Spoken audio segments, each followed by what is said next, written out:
What is up, my beautiful people? I have a special episode for you today. I'm sitting down with none other than the famous Ryan Rayfield. He is a very prolific sailboat captain. Ryan is a good friend of mine. We've bumped into each other all over the Caribbean and I think we were in Bermuda together once too, right?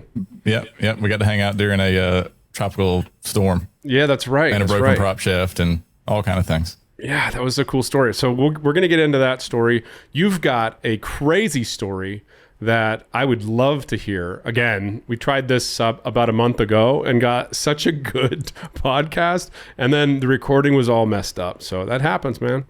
Right. It's just part of it. I've actually done several recordings with folks, and then all of a sudden it's like, oh, it didn't work at all. So first of all, my friend, cheers. Where are you? I am in Prickly Bay, Grenada right now. Okay. And then at the end of the week, we leave from here and go back to St. Martin. Now, I just did run a trip from St. Martin to Grenada, which is why we're here. But we do a kind of a quick turnaround in Grenada. We're usually only here for a week before we run that 500-mile string back north. And what is coming up? Do you have any bunks coming up? Let's get that out of the way right now. Yeah, sure. The next bunks that I have are not until summer, I think. I may have one on the St. Martin to Bermuda at the end of May. And then once we get to Bermuda, I think I have a couple of spots left on the Bermuda to Newport.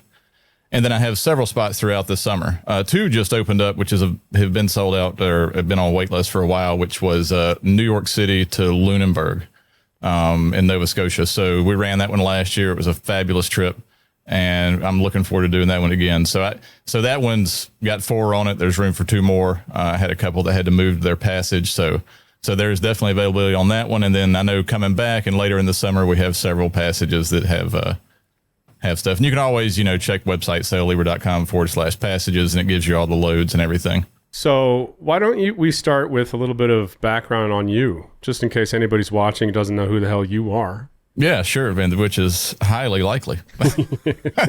Considering I've been off the boat now for about an hour since I've been here, all weekend. So I am from Alabama. If you didn't catch my accent, I've tried to get my podcasting recording software to remove that. However, it doesn't do very well with accents. I'm from Central Alabama. I grew up on Lake Martin. Lake Martin was a very large lake. It had about, if you count all the crevices and sloughs, it's about 850 miles of shoreline around it. So quite a large lake, and learned to kind of sail there on a little sunfish that actually found and kind of put back together. So that was my first into letting the wind push me around. Now, how old were you then? Probably 8 or 10. Now, I had been on boats my whole life, right? But never a sailboat. Always little skiffs or ski boats or fishing boats or a bass boat or something like that. Growing up on a lake, there's not a ton of sailing, especially back in the 90s. I don't think there was 4 sailboats on the entire lake.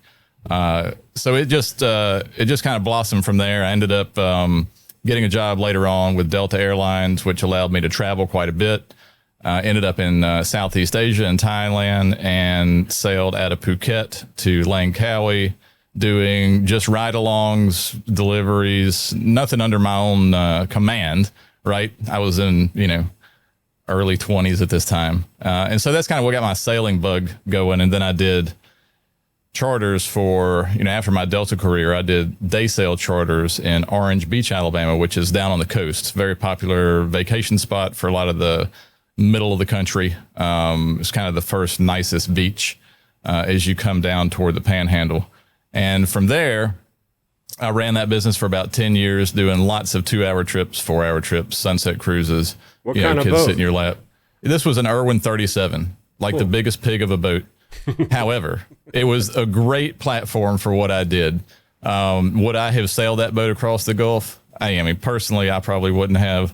It could do it if you really wanted to hold on and have a rough ride. But it was a center cockpit Ketch, which is amazingly almost the exact same that Libra is. Libra is a center cockpit Ketch. It's just that Libra has 50 times more space than the 37-foot boat. So that's kind of where I learned. And being on Ketches originally, like when I was in Thailand, I had a buddy that had a Vagabond 42. just so happens I'm actually next to a Vagabond 42 right here in Prickly Bay in Grenada.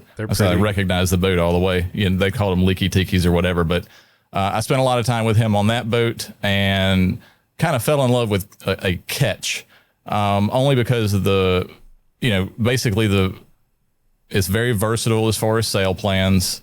That extra mast and shorter main mast give you a lot more options. And so I just kind of fell in love with Ketches. And so now I have, a 60-foot Ketch, and it's my bulldozer. It's what I use to get out here and take people from point A to point B on a schedule. And, running on a schedule is a hard thing to do, day in and day out, right? So, do I check the weather? Of course I do. If it looks shitty, am I not going to go? I mean, no, typically not. And so, typically not going to cancel. So we run during the year where we know the weather patterns are good. So that's why I'm in the Caribbean in the winter, because I know that I can run up and down the chain, given even the crappiest wind direction or wind conditions, I can still run north and south, because typically the trade winds are blowing out of the east. Now, you'll always get an element of north or south in that every now and then. So it does make things a little challenging. Interesting fact, in case you didn't know why the Windward Islands are called the Windward Islands and the Leeward Islands are called the Leeward Islands, was because when let's just call it the people that came over from Europe, originally got here following the trades, this was the first place that they had to kind of go northeast to get to the next island. So you're going from Grenada to St. Vincent to Martinique, or to St. Lucia to Martinique. All of these islands kind of go in a northeast fashion from Grenada or Trinidad, wherever you're starting from. And then after you get to kind of Les Saintes, Dominica, you kind of start to fall off a little bit, and you get to go northwest, which is now the Leeward Islands. You can kind of relax and start to sail with the wind a little bit more. But yeah, so that was based on a clockwise, trade wind sailing. But what happens when you go from the north to the south? You might as well just reverse the names, because then the Leeward Islands turn into the Windward Islands, and the Leeward Islands turn into the Windward Islands. So north or south, depending on which way you're going, you're going to head into the wind at some point. It's going to suck. And so that's why Libra is such a great boat. We can always just kind of push through it, whether we're tacking, which we don't do very often. Normally we're on one tack the entire passage. But it gives, the boat itself has enough weight, it's about 40 tons, and it kind of pushes through pretty good. It's got a 175 horsepower motor. So if I need to get through a patch of just really crappy sea stater conditions, I can just push through it with a motor if I really need to. I'm not going to sit here and beat people up and try to tack for 24 hours to go 40 miles, beat the boat up, beat the crew up, right? We're just probably just going to ease on to the next port over each wave face to face. So tell me about, I got so many questions for you, bro. Really quickly. I think we could talk for like 6 hours. Yeah, I know. Really quickly, just because I know people are interested, I want a description of what Libra is. And then I want to know what it's like for you being an offshore professional delivery captain. I mean, how would you define yourself? Like experience? You sell experiences or confidence? Oh yeah, that's a really good description. So I sell confidence, and I don't do deliveries anymore. I mean, given the right opportunity, I don't know if I would ever have space in my calendar for one, because I do year-out calendars. Anyway, I sell confidence, and it's something that's hard for people to get. Now, does that mean you come on one trip with me and all of a sudden you're a confident sailor? Absolutely not.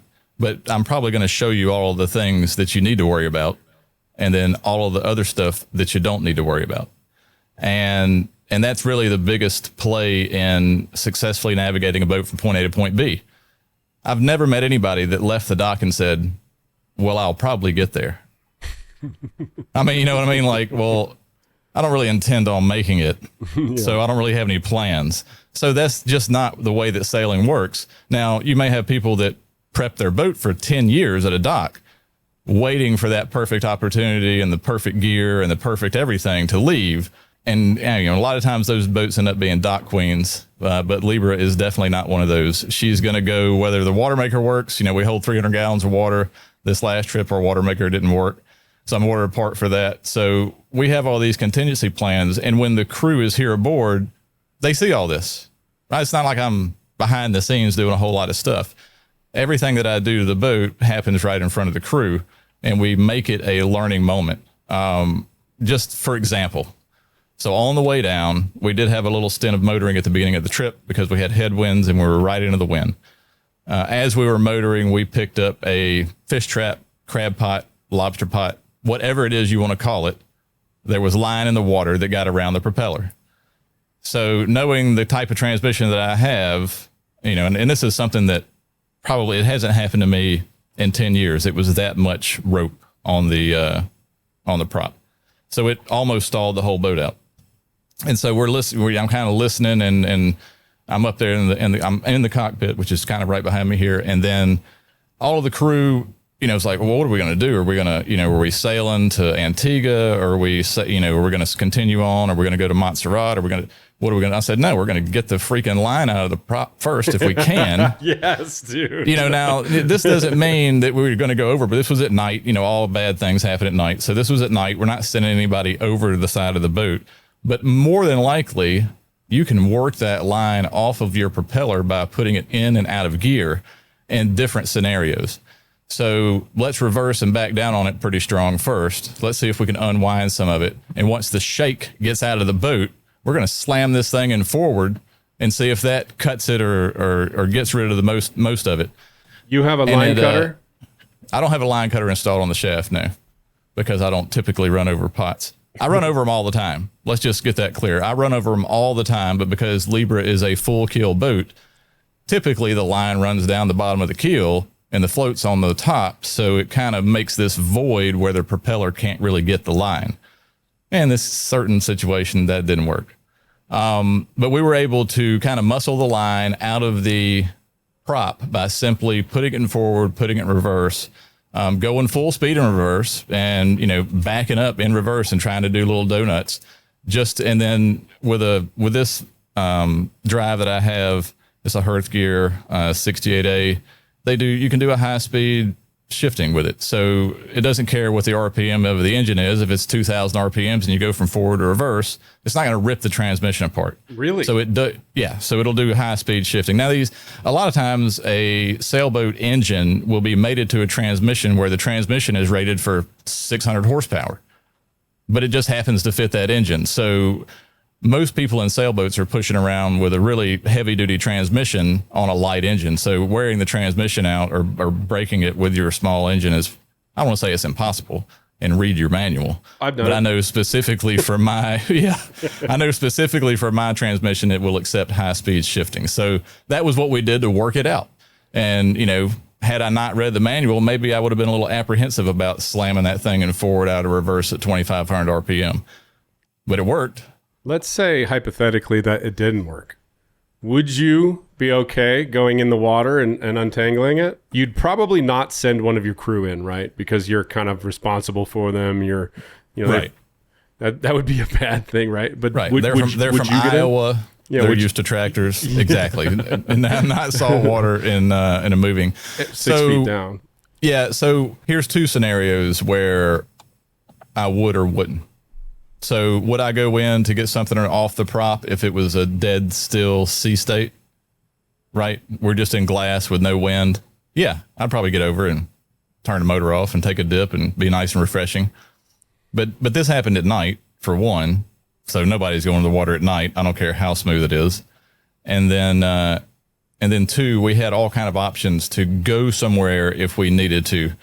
Mainly our best option was we had kind of a southeasterly wind when we left St. Martin. So we had just kind of got into around Montserrat, and Antigua was just off to our northwest just a little. So we could have used that southeast wind and sailed northeast. And there's a cove there that I have used. Don't tell the Antigua authorities, but there's a cove there that I've used several times just to, you know, fix a broken halyard. You know, you pull in, it's a nice calm anchorage, and you can get some stuff done. And that's on the western side of the island. And it's actually uninhabited by cruisers because it's right by the dump. Oh. So you get this constant smoke off of whatever they're burning and everything like that. It's a great spot. So I do have all of these places that I could go and do things just to fix stuff. I wouldn't send anybody else over other than myself, and I'm not going to get off the boat in conditions that are not conducive to dead, flat, calm. So if we couldn't work it out, we would just sail somewhere, drop the anchor. And this is, so last time we talked, let's talk about sailing in on anchor. I had to do the same thing in La Saintes, where we had another mechanical issue, which was and I told you this on our last talk, was my anti-siphoning valve failed and then filled the engine pistons with salt water. Salt water is not supposed to be in engine pistons. I hope everybody knows that. But an anti-siphoning valve failure, which is a very inexpensive part, can cause a catastrophic failure. And on that scenario, we'd actually got water in the oil. I didn't have enough oil to do a big change to, clean everything out.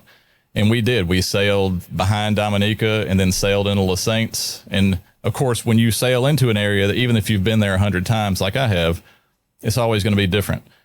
So the one time I come into La Saintes under sail to anchor, it's just a madhouse. There's like 3 cruise ships. There's a tall ship. There's people riding around on jet skis. There's little sailboats there, so like Saturday, they're having a little race. I'm like, holy crap, I've never seen so much traffic there in my whole career coming up and, up and down the Caribbean. But we were able to, get on anchor and then get some oil and redo that and get it all changed out and fix the anti-siphoning valve. And so when you have a problem on a boat, and I don't mind having problems on the boat when people are aboard. That's just part of it, right? These are scenarios that, especially the anti-siphoning valve, which would probably happen to 1 in 100 people. It's not a very common, occurrence, right? So most of the time, if you tell people, oh yeah, I got salt water in my pistons, and they're, oh, that's game over. You're thinking this is a catastrophic failure. But as long as you take the injectors out, you turn it over, you do all your things, then you can recover for it really fast. As long as you do it, you have to do it within hours, right? Things start to rust. I'd say so you don't want your rings you have about 48 hours. Yeah. Yeah, exactly. Yeah. This is something you got to do kind of fast. Did you do all this work when you arrived, or were you doing work as the boat was going? So I already bled the injectors out. I got the engine running again, and the reason I chose to sail in instead of motor was because in pushing the water out of the cylinders and everything, you'll get some that go past and get into your oil. So if that were to happen, if you're manually trying to crank over the engine to get all the water out, and one of them's still a little sealed, it'll push water past the rings, right? Water's very thin. It doesn't compress. It's going to go somewhere. And so I got water in my oil. So could I have run the engine for a very short time? Absolutely. Because I probably didn't get more than a couple of cups of water in it, right? Maybe 4 to 6 cups of water, just enough to raise the level over full, right? And I noticed it right off when I checked the oil, and I was like, well, that's not good. And then since oil floats on water, what's your oil pump going to pick up first? The water. So then it's going to spread the water first. It's going to put it throughout your engine. So did I do a bunch of work underway? Yes, I did. Did I finish it? I didn't have the oil. I had the oil to change it, would have been back in business even while we were underway. You continue to impress me about the skills needed to be a captain. I'm telling you, man, this happened multiple times in our last conversation, but you knowing exactly how much oil your engine has at that point and seeing that small difference and saying, this is a problem. I got oil and water in here. This is what offshore sailing is about. I'm telling you guys, if you want to be a better captain, you need to know your boat like the back of your hand. Right. And I have breakdown stories, a plethora of them, but that's because of the mileage, right? So we do 10 to 15,000 miles a year. The boat's in a constant stage of operating, right? So it's not like I got a month to sit down and just go, oh, well, let's iron out all of these little things. No, if something breaks, it's more than likely going to break underway. It's going to break on a trip. And the same thing happened last year. And this was I'll try to keep it really short since we're just on maintenance topics here. One of the most critical failures you can have for your transmission is the cheapest part of it, which is the oil cooler part of your transmission. So your transmission takes the seawater just like the engine does, runs it through a little exchanger, and that's what cools your transmission fluid. If you get a minuscule hole in that cooler, then you can possibly put salt water in your transmission oil, which again, might as well be a piston because it's just not good for it, right? You're going to start mixing and emulsifying the seawater in your transmission fluid. It's going to turn out, if you really run it hard and overheat it, you're going to take the dipstick out and it's going to have snow blowing out of it. That's what salt water looks like in a transmission. It'll make your transmission fluid very milky. So I kind of heard a little rumble on the way from Bermuda to Newport, pretty sure last season. And I said, ooh, that's not good. Check the transmission fluid, water, salt water. So we know instantly it's the heat exchanger, right? That's the only possible way for water to get in it. And I had just enough oil for one transmission fluid change, right? And you also have to take into consideration that my transmission has a filter. So I had one filter and one set of change, fluid, and no way to cool it now. So we can put a pipe in to kind of bypass the cooler on the engine. So it still circulates all the water, still does what it's supposed to. The engine's all happy. But you can't run the engine because the transmission's going to spin regardless of whether it's in gear or not. So it needs that lubrication. So I couldn't charge my batteries. I got solar, but try to be on a boat with 7 people and let solar charge your life. It ain't going to happen, right? You got to have a lot of solar you would to be able to have like 6,000 watts of solar. Yeah, exactly right. And I have 1,800 watts when I have my little slide out. I look like a Starship Trooper. I have little slide outs that slide out for my hard top. Actually. So yeah. When you're sitting at anchor like I am now, it adds a ton of energy. So we had to make an oil cooler for the transmission, and I'm like, all right, so could we just hook a garden hose to the in and the out and just drag it in the water beside the boat? Not a bad idea. It would cool it. That would probably work. But how much oil is it going to take to fill a whole hose that could leave the engine room and then get outside? And, so you're talking 50 feet of hose or something like that. So that's damn near, a quart or more right there of fluid just to fill the hose. And we didn't have that much. And so now I'm looking around the boat. What do I need? What do I have to make an oil cooler or fix this one? Because the tubes in the oil cooler, right, that's what gets the leak, right? It's just surrounded by water, or surrounded by oil, and seawater goes through these little tubes. So my other option is to pressure test this thing, find out which one of the tubes is actually leaking, and then you just pour epoxy in that tube, put the cooler back on after it sets, and then you don't have a leak anymore. But how do you figure that out?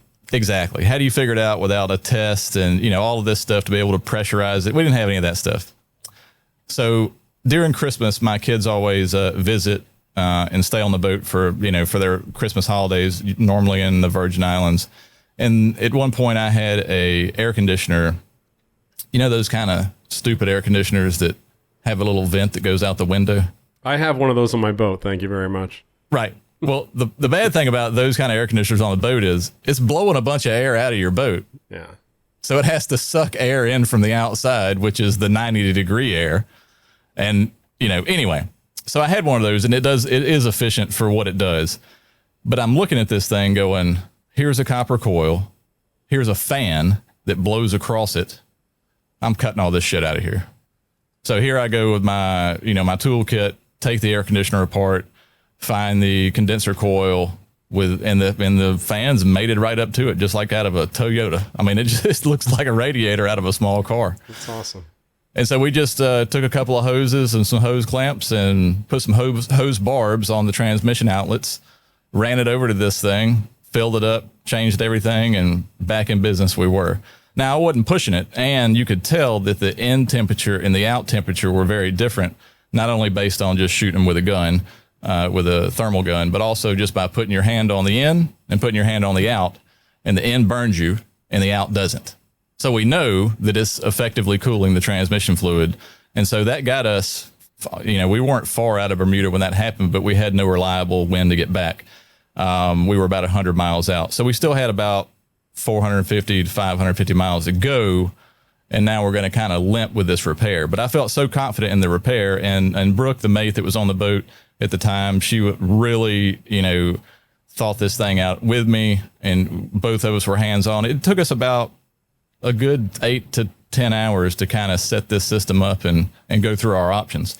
But yeah, sorry, Mr. Ozone Layer, but I had to cut that R134 cord on that air conditioner. Yeah, happens. Exactly. It happens. What are you going to do?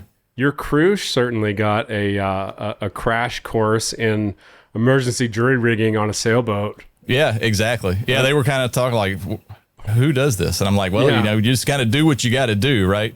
To move from point A to point B. I've got a story about Ryan for you guys. When we were in Bermuda together, he was about 4 miles out, I think, and his prop shaft snapped. I think you were repairing your motor mounts at the time, and maybe you didn't line them up right or something. I'm not sure. That was exactly what happened.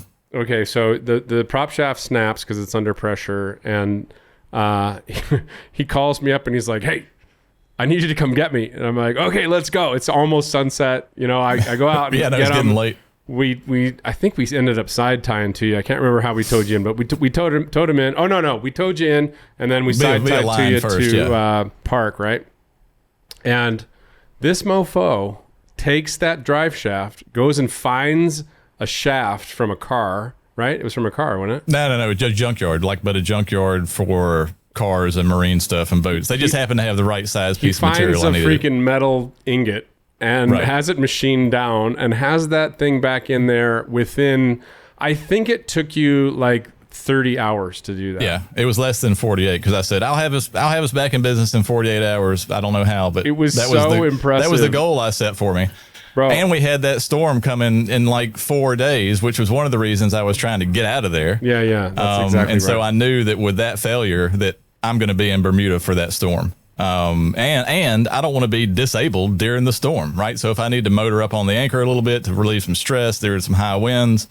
I want my prop shaft back.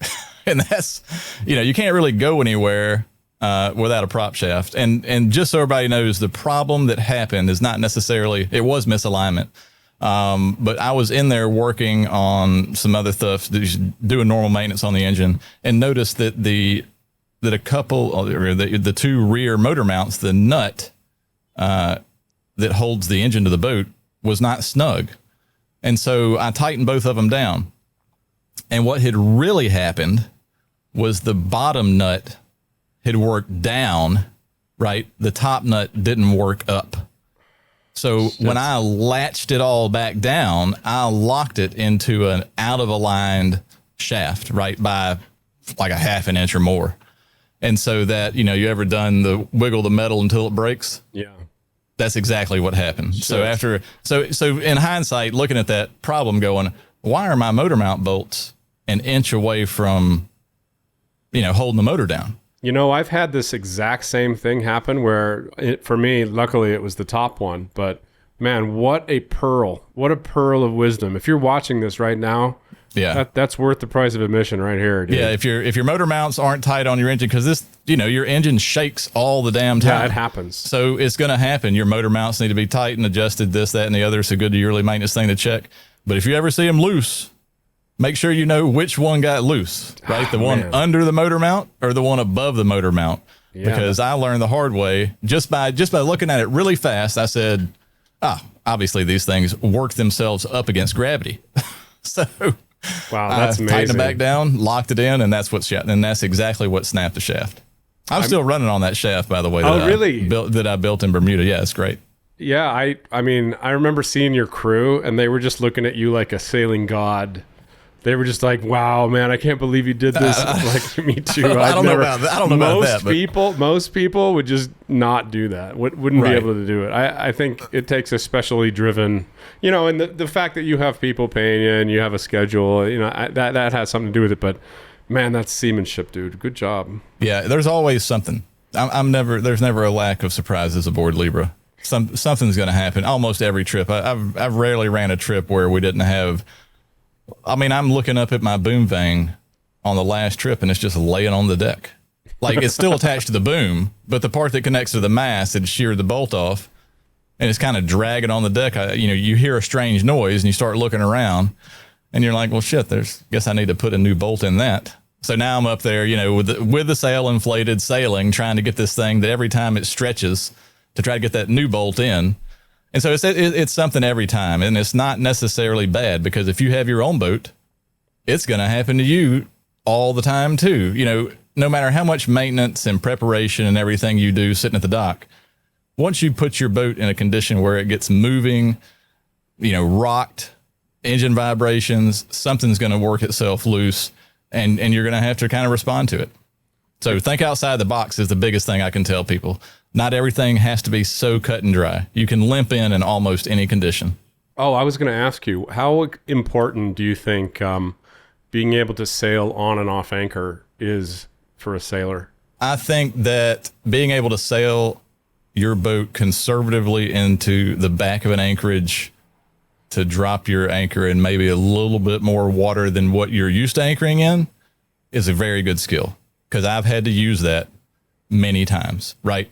Something happens with the engine that I'm not so sure of, right? And, this is not necessarily that I'm way offshore. Just say I'm just transiting Long Island Sound, which I do a ton in the summer. If I'm needing to troubleshoot the engine, but the conditions or the sea state or something just don't match and we're sailing, then I'll try to get to an area and just sail in, drop anchor, and then work on the engine there, right? So I don't want to, chance hurting my engine just by running it and it's got a weird sound or something like that. Let's just sail in, drop the anchor at the end of the anchorage so you're not the first pin in the bowling alley, right? Don't sail all the way up through it like a Connect 4, right? Get to the back of the anchorage, get it to where you can furl and drop your sails all in a few seconds, right? Talk it over with the crew, which is exactly what we do every time. I have a process and I put people at specific points. You're the furler. You're the one that releases the clutch on the main sheet. You're the person on the winch for the anchor. Cause on Libra, we have a 4-foot breaker bar that turns the windlass nut. So it loosens up. So you can actually kick this big ass anchor off the front of the boat, which is a 125. And then that's it. Once your sails are down, you're just coasting. So am I worried about setting the anchor? Nah, let's just put some more chain out. Let's let it set itself. And then we'll go down there and troubleshoot the problem, which was on this last one that I had to do that on, which was we already knew that water was in the oil. In La Saintes, it's kind of like the Hamptons of Guadeloupe. If you've, I don't know if you've been to the La Saintes or not, but it's a very kind of nice little French posh area just south of Guadeloupe. And went to the hardware store and they're selling 15W40, synthetic. And I said, this is perfect. So we bought 4 oil changes worth of oil. And I had 2 filters on the boat. So we reused the filter a couple of times for the first few oil changes. And then about the 5th oil change, I was like kind of confident that most all of the water's out. And if you did have a little bit of water in your engine oil, it will boil itself out, right? Oh, really? So it's gonna get out of there anyway, right? You're running your engine at 180 degrees. It's going to touch a 200-degree part of the engine at some point. It's going to work, as long as you're not in mass. I'm talking like small amounts of water in your oil. It'll work itself out. Yeah. As long as it doesn't compromise the oil, right? That's the problem, right? So once you make the oil different than what you put in, and small spoonfuls of water aren't going to do that. They'll evaporate out. That's cool. What kind of motor does Libra have? Libra has a Yanmar, 4LH DTE, 175 horsepower turbo. Wow.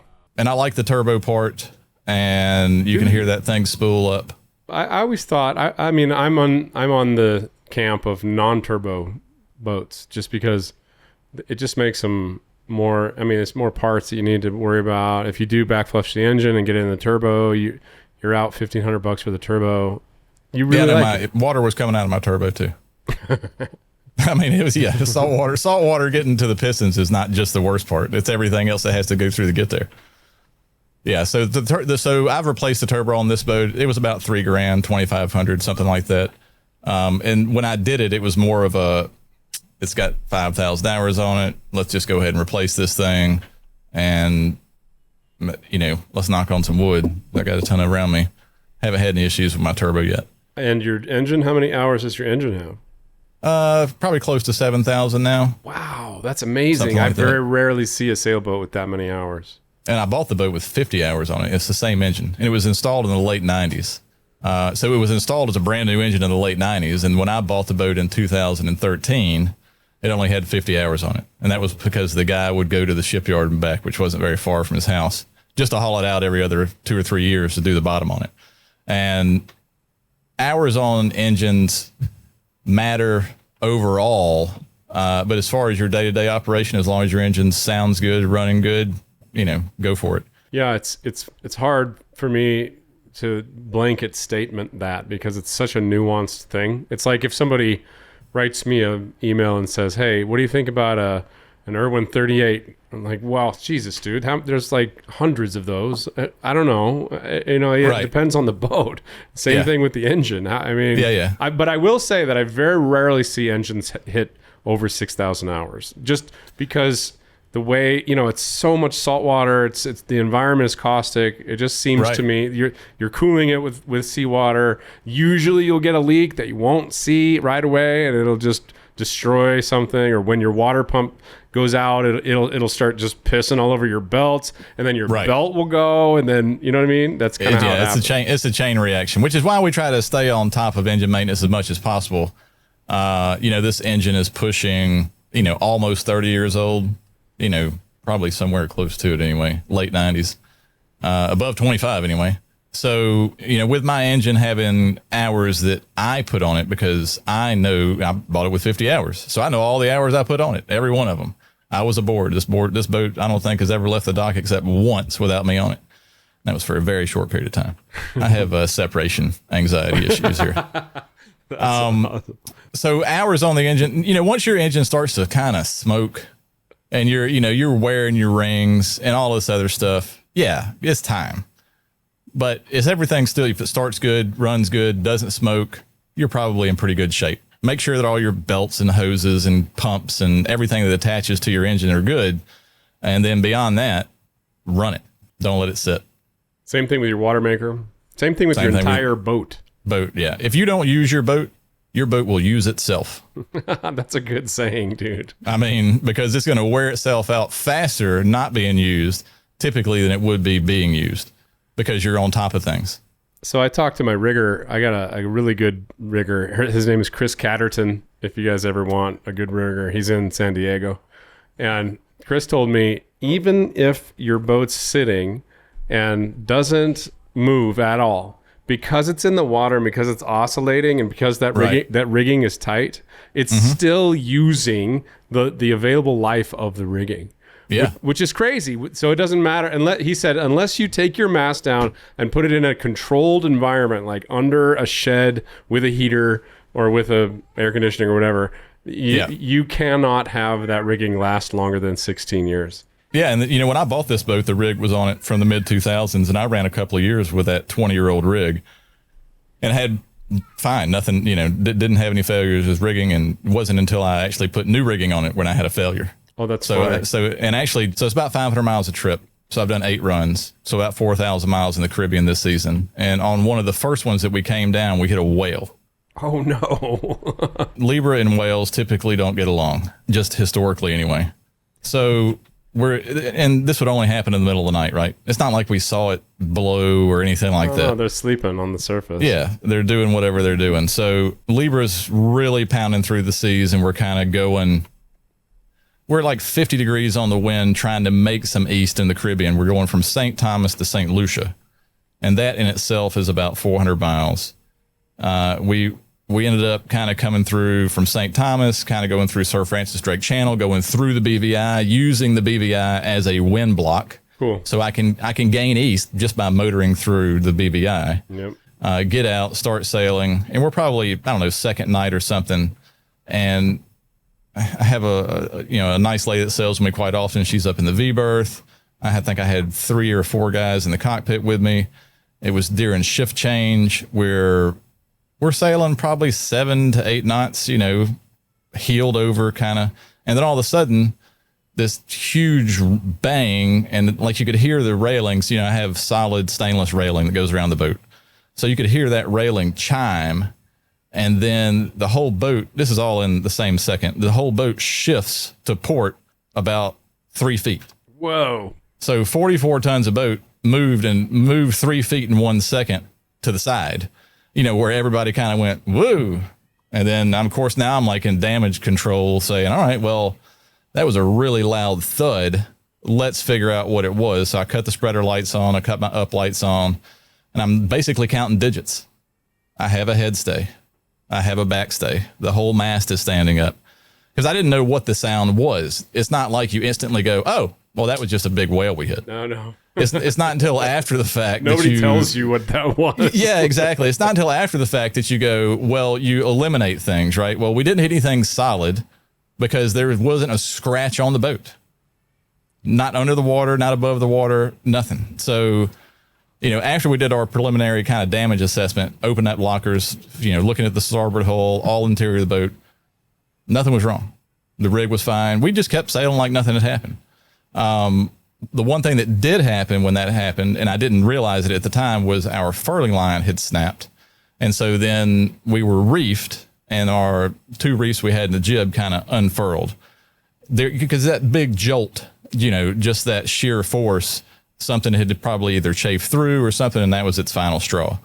And on furlers, depending on how you run your rig, you'll probably get chafe on your furling line because it remains under a tremendous amount of stress unless you go cleat it off at the bow, which is not necessarily recommended. It's almost impossible to not get chafe on the furling line. They're it's so consumable, dude. Yeah, I buy a new furling line probably every 6 months at least. It's just part of it because it's under so much tension that like just touching it is like... Yeah, and so mine will rub either on the top or the bottom of the drum. So when we furl it, I got to go put my eye on it to make sure it's in a safe zone. Yep. And so long story short, that also compromised the head stay. So when that furling line snapped and we were in 25 knots of wind, which is why we were reefed, the whole sail comes out. And then it comes out to the end and no one's controlling it and no one's easing it out. So it just slams and it really hits hard, right? And so that was just part of the whole big bang that we had. It wasn't, necessarily that I'm like, oh, well, that was obviously the furler. No, it was just part of the large explosion that happened when we hit this whale. And so we get to St. Lucia, and as I'm furling the sail, I can hear the furler itself, and it's a little jammed, and I'm like, great. I have busted some wires at the head stay at the top, and it's inside the furler, and I'm either going to take some wraps off of that wire or I'm putting them back on, depending on which way I'm turning this thing. And then you're thinking, like, which way does it go? Which way does it go? Yeah, exactly. Which way is this spinning? So we were able to get to St. Lucia, do our trip there, further sail up, and then when we left to go to Grenada, it was really sticky trying to get it out. And so we only got about half the sail out before I was like, you know what? I'm not going to chance not being able to get it back rolled up. And so once we got to Grenada, we realized that the head stay, we did go up, checked it. Yep. Of course, there's 3 strands that are busted right at the fitting. And you could see where one had unwound, which will make just a giant bird's nest in this piece of aluminum that's, no bigger than a beer bottle neck, And once that happens, your furler, you're kind of screwed. You can pull past it, but I mean, that's a big piece of wire that you're trying to break. Yeah, it's not a good idea. Your stay is already screwed. So I'm not worried about the stay. But your furler extrusion, that top piece, you can buy it, but now you're buying one piece, one off. It's $350. You got to find somebody that has one down here in the Caribbean for your furler, your model. It's going to be an order and you're going to have to wait on it. Luckily for me, I have people that show up every week. Yeah. So I have like 6 mules. So normally if I need a part pretty fast, I just buy it stateside, have it shipped to one of the guys or girls that's going to show up for a passage, and they gladly bring it down in their bag. So we got it all put back together. We were at Spice Island Marine, dropped it, put a new head stay in it, off we go. It's called caging when you do that. When you twist the wires the wrong way and it starts to open them up like that and breaks them. I'm glad that has a technical term. Called caging the wire. Yeah, well, now you know. No, I didn't know that at all. Yeah. I've done that That's before great. too. I would never look up and go, I think that wire is caged. When you wrap your halyard, that's what happens. Yeah. Is it locks it, and then you go to like put it in a winch to get it out, and then you you cage the wire. And after you cage it, it's done. You cannot. It's done. Can't get past that. All of the strength is out of it now. And then if you want to replace your headstay without taking every extrusion apart on your furler, you have to be bowed into some kind of dock where you can walk that thing off and lower it with a halyard. You want to be able to lower your entire extrusion without bending it. Yeah. And so that was what we bowed up to the dock, and we hooked a halyard to it, got it all loose from the bottom, from the top. It was just hanging by the halyard. I put 3 guys on the bottom of it with a line. I said, pull, pull and Good walk. luck. And then we eased it down, as they were pulling it, and it just laid nice and flat on the ground. We put it on some blocks so we could work on it. We had some screws that were missing. So we did a lot of repair on the furler itself as we were actually replacing the headstay also. And you push the old one out with the new one. Yep. So you can either cut the wires and kind of braid them together after you cut the head stem, the head fitting off. You can either braid them together or because these holes in these furlers, but the connectors that connect the extrusion have the actual typically wire size of your head stay. You order them in different configurations. So you can use heat shrink tubing. A lot of times it's thin enough to where, because you're just looking for something to kind of keep it in line as you're pushing it through these 7-foot extrusions. Yeah. And do you know the reason why they're all 7 feet? Why? Because UPS won't ship 8 feet stuff.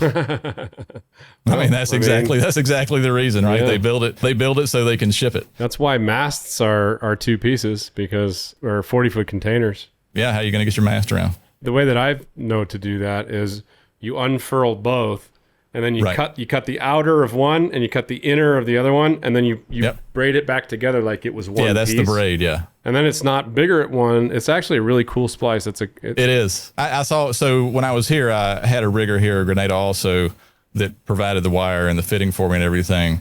And then I hired him also to be right there with me while I was doing all this work, just to make sure that if I needed something or something, I don't mind paying these guys to hang out while we're making sure that we're getting the boat back together right. That is an art, dude. You want a professional on your side during that. Yeah, and you want somebody that's just doing it all the time. Yeah. So as well as I know my boat, I'm not redoing rigging all the time. Exactly. Whereas a rigger gets to see all kind of different scenarios, and this is one of them, right? How do you replace it? And exactly like you said, you cut those 2 pieces apart, you braid it back together. It looks like one wire again, and that's what you use to push the old wire out. And then it just follows it through all the holes. The problem is, if you have a furler that's like 10 years old, that shit has aluminum extrusions with stainless steel screws, with Loctite,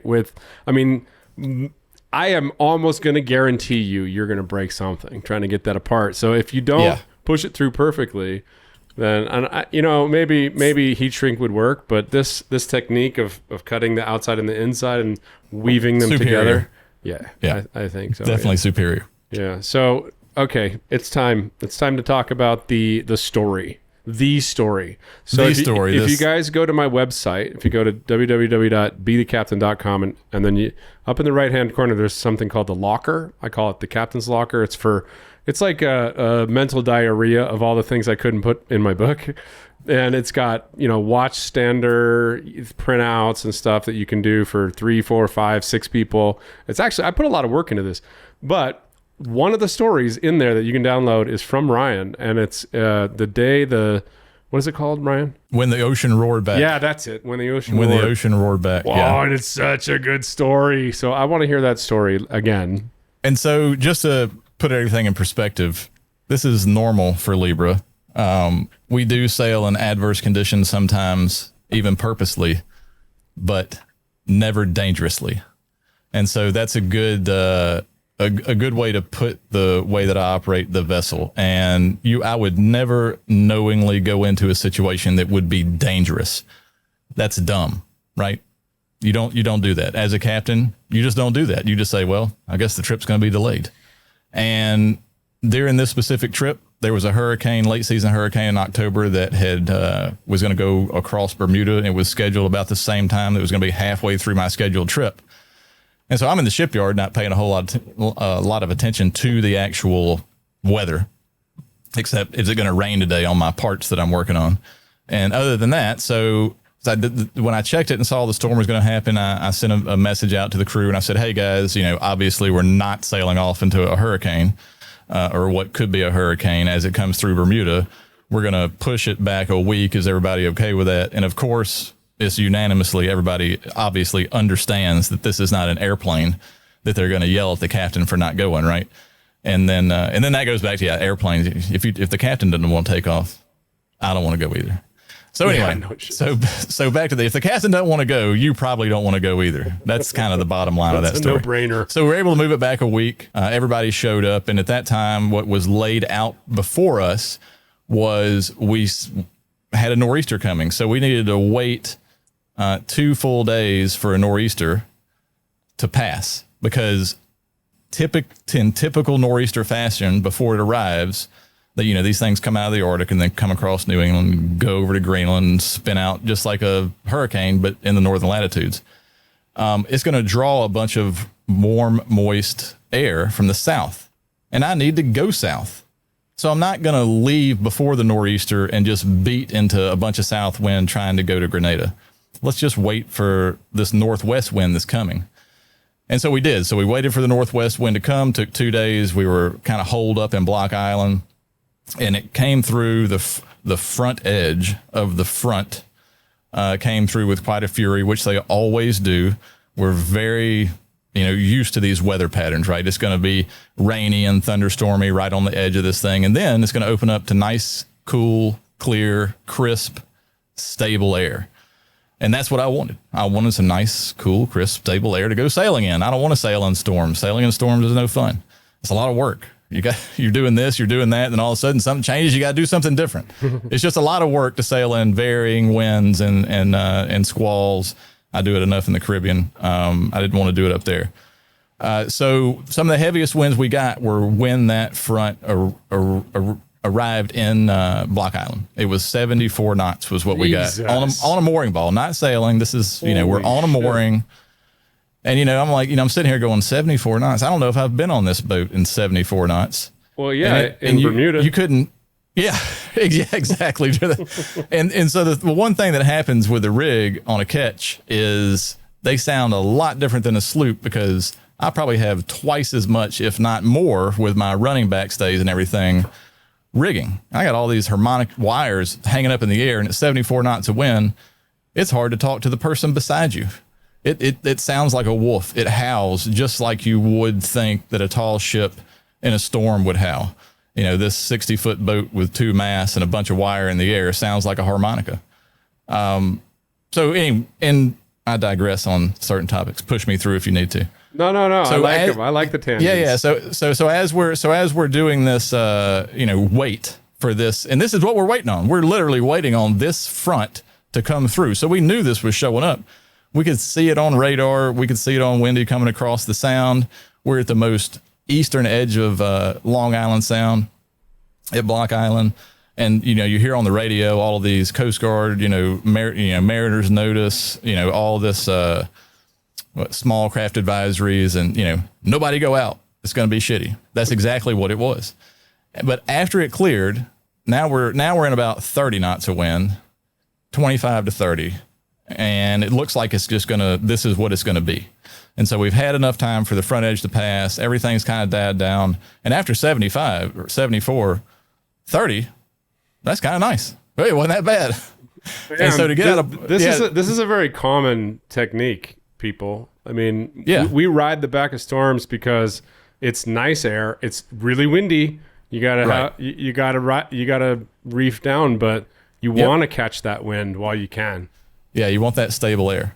So we got out of Salt Pine in Block Island, and we were motoring directly into where the wind's coming from. We were motoring northwest, and that's the direction of the channel that leaves. And this channel is wide as 2 or 3 boats. Now, normally in the summertime, there might be 300 or 400 boats in Block Island. There was one when we left. That was us. Oh my God. And so basically closing the season down, right? Because nobody's going there in late fall, right? Nobody's going to sail out the Block Island. You're not swimming anymore. New England starts to kind of suck, after summer, right? It gets cold. It may snow on you. The water, yeah. And luckily, so far I haven't gotten any snow on this boat. It's worse than dirt. It's hard to wash off. It really is. So anyway, we're motoring out into this sea state, which, after all these heavy winds is about 4 to 6 feet of just crappy, wind driven, short chop waves. And the boat is just, up and down, up and down. And there's no way, because the wind's blowing me back towards shore. So I'm not going to clear the cut and start pulling sails out. Let's create some distance for error. That's smart. So we just kept on motoring, right? So we're just going to motor at 4 knots, just banging into it. And I'm going to try to put as much distance between, me and that lee shore as possible. I don't want to end up back in Block Island on the beach, right? If something were to go sideways. And so in a very controlled fashion, we got out, we got our sails up, and we fell off. And as soon as we did, Libra just took off like a rocket ship. And I'm double reefed on the main, which if you were a sloop, it would be your third reef.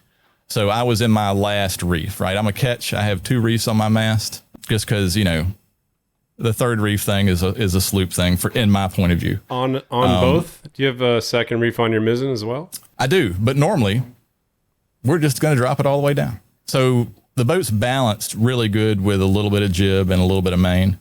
And so we had no more than about a king size bed sheet out on the jib. And I mean, so it was so furled up that we had to move the track car to the end of the track all the way forward to get any kind of shape out of it. Yeah. And we took off, and we were sailing 7 or 8 knots and about 30 knots of wind. And the wind was on our starboard quarter, about 120 degrees, which made for a nice ride. And we were going with the sea state, and we're kind of getting out of New England, and we're doing 7s to 9s, but I'm not trying to, right? I'm trying to keep the boat kind of slow because the Gulf Stream is coming up, and I want to arrive in the Gulf Stream in daylight hours. So could I have gone 9, 10 knots out of that with 30 knots of wind and just blasted like I was a Volvo ocean racing boat? Probably, but I didn't need to. And that's the biggest. So there's a captain's call, right?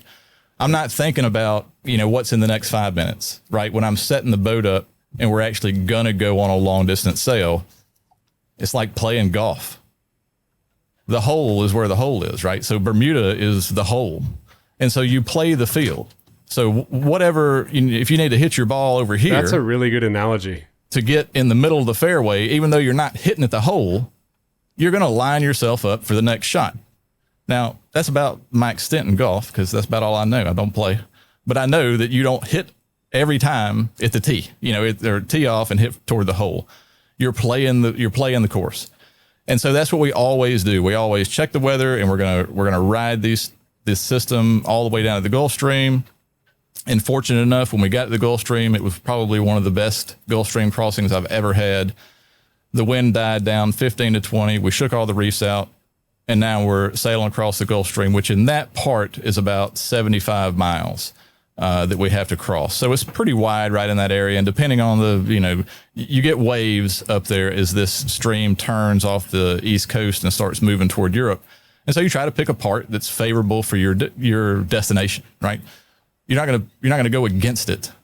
It is a 4-knot current in the middle of the ocean. It's just going to push you back. So it's just going to be that much more time you're in the stream. Let me stop you just for a second. I want your explanation of why you want to hit that in the daytime.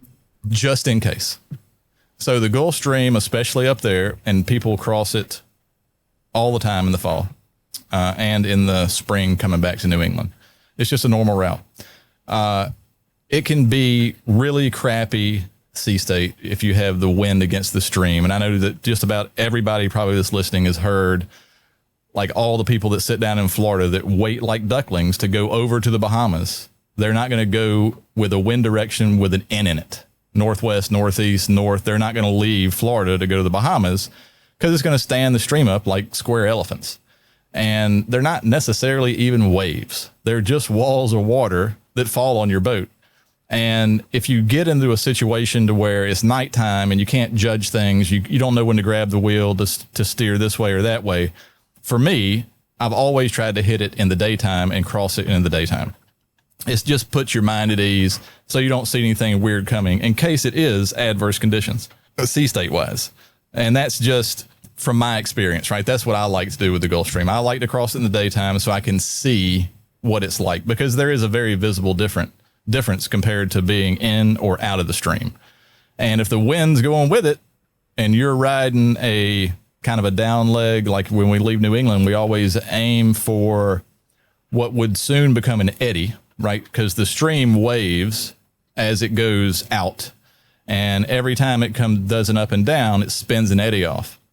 And so an eddy is exactly what it is in whitewater rafting, right? It's just an area of water that spins. Just so happens that in the ocean, they could be 100 miles across. So not only do you want to catch a down leg of the stream, but we also want to catch the eastern side of an eddy. So then we get a double whammy.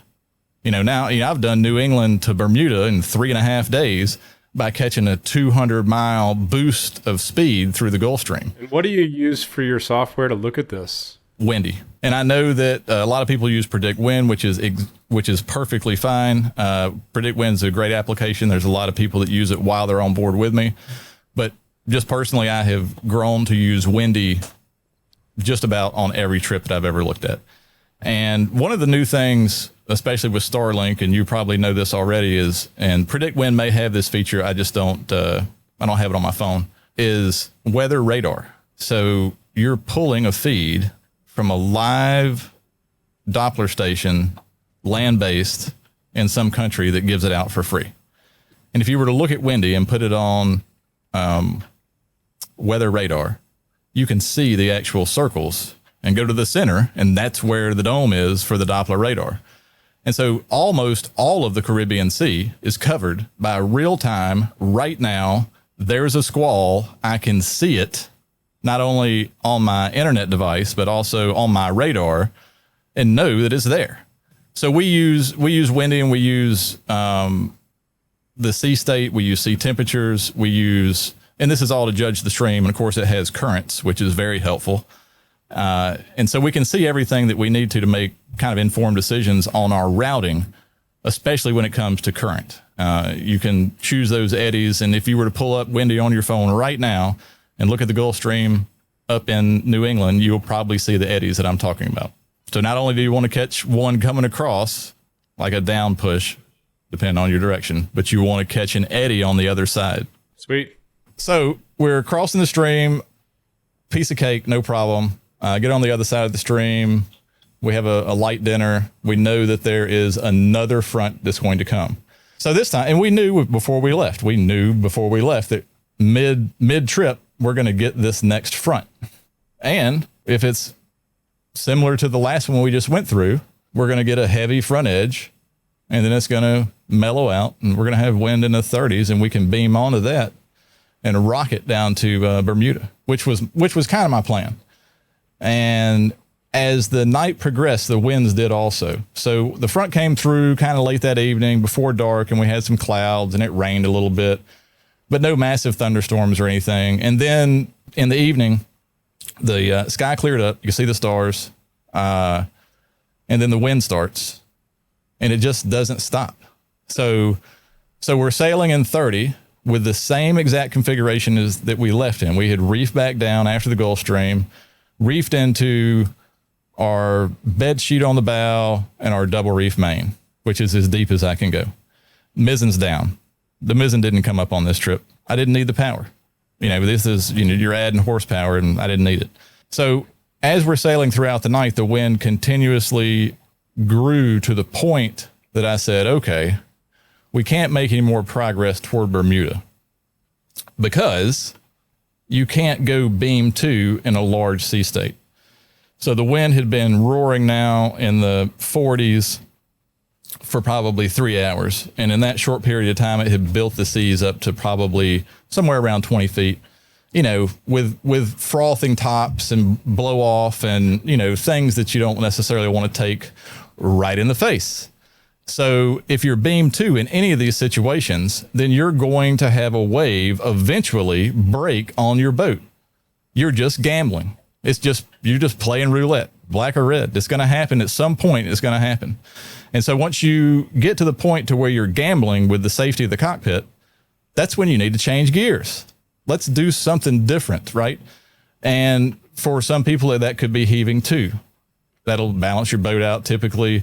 And as long as you perform the maneuver correctly, it's a very safe way to ride a storm out. The other one is run.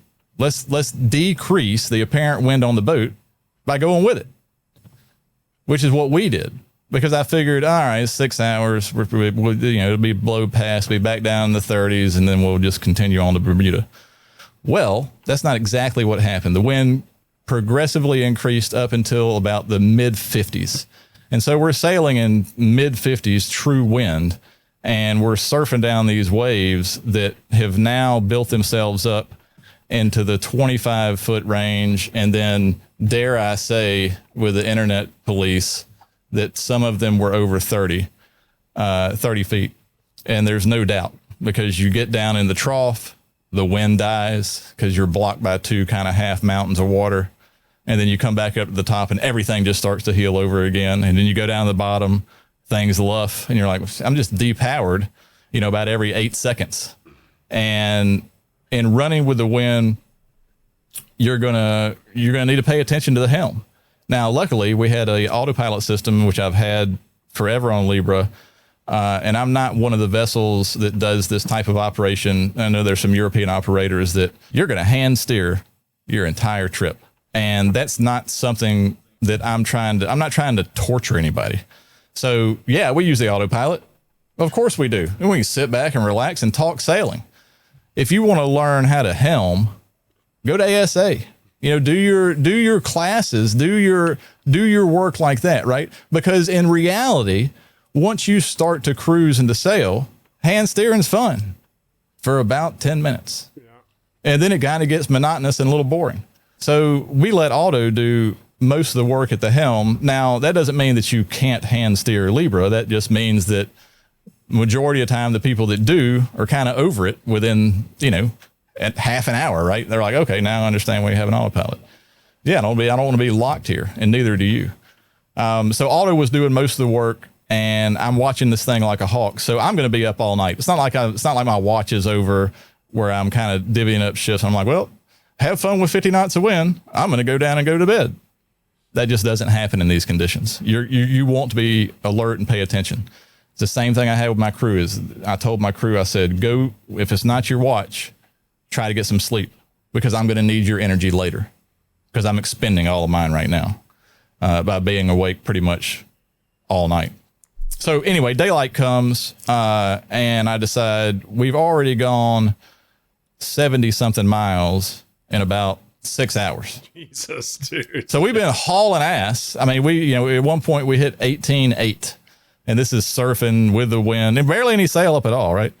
This is surfing with the wind. My GPS max speed says 18.8. I'm like, all right, hey, new record. Like funny things you think about while you're out there in the moment, right? So I had, before this kind of morning time came along during the night, I had a large wave hit the back of the boat. When the boat heeled over, we had kind of a double whammy. The boat heeled and a wave broke on the back of the boat. And in doing so, this was my dumbass that had made this mistake. Was here I am in Grenada, and I'm taking a paddleboard for a buddy to Grenada. Shit. Because it doesn't fit on the airplane, right? So he's like, hey, will you bring my board down? I was like, no problem. Go buy one of those racks that hooks to the stanchions, and I'll put it on the side and forget about it. And I did exactly what I said. I forgot all about that stupid board being there. And when we heeled over, that board acted like a shovel and scooped up half of the ocean while the other wave broke across the stern. Oh, no, dude. And so we heard this loud kind of explosion on the aft deck. And of course, I have spreader lights that turn night into day, right? They're light yeah, board. You they're do light have bars. some ridiculous spreader lights. Because if you need to see, you need to see, right? Never go up there with a little red headlamp on the bow. It's like 3 CJ7s on the top of this exactly. boat. Yeah, we got lots and lots of lights. And I have them just shine straight up so I can signal all the aliens that we see while we're out there. So in doing so, when all that commotion happened, we cut the lights on, we look back, and the board I could see was snapped in half right in the middle where the little handhold thing is, because I could see half of it. And it looked like jaws had kind of bitten into both sides. So it didn't break in a nice, clean fashion. It had shards of little fiberglass hanging out, and this was a rigid board. And I was like, this sucks. Not only is this board, now my rail has been kind of twisted a little bit too. And so that threw my propane bottles off. And were they still attached, all right, dragging? Or he said one of them was still attached via its hose. And because this is like a rack that they get ratchet strapped to. So I have these nice stainless ratchet straps. You put 2 bottles on. And so something knocked that latch loose and these things started getting loose. Well, I sent 2 of my guys back. This is after I suit them up. I tell them, we're still in 30-foot seas, right? I mean, we're still in big stuff. We're just going with it. So it's not crashy. It has a little bit more of a rhythm to it. Do you give them the speech, the captain's speech? Like, this is what you signed up for. Yeah, exactly. Do your job, sailor. And I did that the entire time before we left. I said, this is going to be a really rough trip. Raise your hand if you don't want to go. I gave everybody an out, even before we left the dock. And everybody was geared up and ready to go. So they earned their keep. I put them in their vests, 2 tethers, tied a rope to one of them. Do whatever you can do. This is another thing, right? So tethers are great. 2 tethers are better. So one's always attached, right? So you can do that, right? Some tethers come double clips. So you're always attached. There's no reason I can't tie a rope to you too. Why not? You're only going to go 15 feet. So I tied a rope to them. Just a small one. Let's call it a line. I know there's no ropes on boats. The internet police are going to get us for that one. So I tied a line. Police. Yeah. I tied a line to them. They went back, and as good as they could do that job, they did it. And when they came back, they were just pale. Because once you step outside of the protection of my hard top enclosure, scary. All of this stuff, you are face to face with a proper North Atlantic gale. And the howling is so loud that I can't scream through the curtain for them to hear me 10 feet back there. I'm just tugging on the rope and then they look back and I'm doing hand signals. And so they get everything kind of sorted up, put back together. They come back in, they're all white as snow. And basically that's your adrenaline dump. You were so amped up and now you're not. You're back in. What do I do now? I didn't die, but I still got all these chemicals racing through my blood. I mean, it was definitely an eye-opening experience for those 2 guys. And then later on, we took another wave over the storm and it rattled the bottles loose again. And it was only due to, this is my boat and I know exactly how things go together. And they put things back a little twisted, not on them at all, absolutely on me. And so now I'm going to go get it and I'm going to put them back together correctly. Well, one of the bottles had gotten basically completely loose and we were just leaving New England. So everything's full. And I don't have those little aluminum cruising propane bottles. I have 2 40-pound bottles. That's a big right. One. So twice as large as your barbecue grill tank. And I got 2 of them and they're 40 pounds. They literally weigh 40 pounds plus the tank. So they're 50-pound projectiles rolling across the deck. The one with the hose is still attached. I'm able to get it in the cradle. And while I'm holding the other one, and I'm thinking, shit, if I let go of this one falls. I need 2 hands. And so I just picked up the one that was loose and just donated it to Poseidon and was like, here you go, man. This is all I can do at this point is to keep one good bottle that I know it has plenty of gas to go for miles and miles and cook all we need. And then I'll just buy a new one in St. Thomas when I arrive. And so I jettisoned that bottle. Did you cut it? Do you carry a knife when you're sailing? I do typically. I didn't have to really cut anything because the hoses, and the one that was loose, rolling around on the deck. All you had to do is let it go. Rolling around to hit me. So I just had to grab it. And once I grabbed it, I decided that I can't let go of the other one. That's when I said, chunk it. Let's just get rid of it. So that was kind of the mark of, middle of the night. We're still sailing good. Everything's still in check. Everything still as comfortable as it could be. I mean, there was some pretty wide eyes in the cockpit when people would come up for their watch. And then down below, it just sounds like a freight train all the time, right? Because the harmonics of the mast is keel stepped. It comes all the way in the boat. All this rigging's whistling. So when you're inside, it sounds like you're in some old ship movie where they're in a hurricane. That's kind of what it sounds like inside. You're talking real loud if you need to talk to somebody. But for the majority of all the crew that were there, they went straight to their bunk and laid down because that's the safest spot to be. And, we talk about all these things and safety, and that's one of them. When you're in a sea state, stop moving around. Stop running laps. Because the worst thing that's going to happen is the boat's going to move out from up under you and you're going to knock your head on something, hurt your shoulder. Something's going to happen. We're not all 20 years old. So keep the motion and keep your movement minimal. And by daybreak, I was getting pretty tired. I'd been up for quite a while, more than 12 hours. And I'm thinking, all right, I need to be able to manage this situation. I need to be able to have a break. And with it being daylight, that's when I chose to heave to. Could I have heaved to earlier in the evening so I didn't run 75 miles to the east for no reason? Yeah, I could have. But I always like to kind of see what's coming before I broadside the boat. So before I turn the boat through the wind to get to that position, I want to know what's there. Let me pick a good moment to do this maneuver. Bro, this is the third time in this conversation where this is true seamanship. This is pearls of wisdom he's spitting right now. Yeah, you have to time it. So yeah, you can anybody can heave to. Go heave to and practice heaving to, but until you have to do it for real in a sea state, you also need to time it. And we do talk about those underway when we do heave to training. You don't want to take, let's just unnecessary risks. Your whole job from the time you leave the dock on a passage till the time you arrived at your destination that was over the horizon, out of the safety of land or harbors, is risk management. That is your entire job as a captain. To take your point from point A to point B is risk management, right?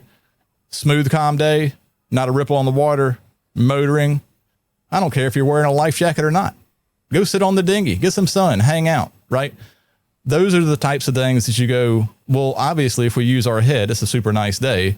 I'm not going to make you have a tether when it's a mirror on the water or a vest. You can just carry it with you when you get up there.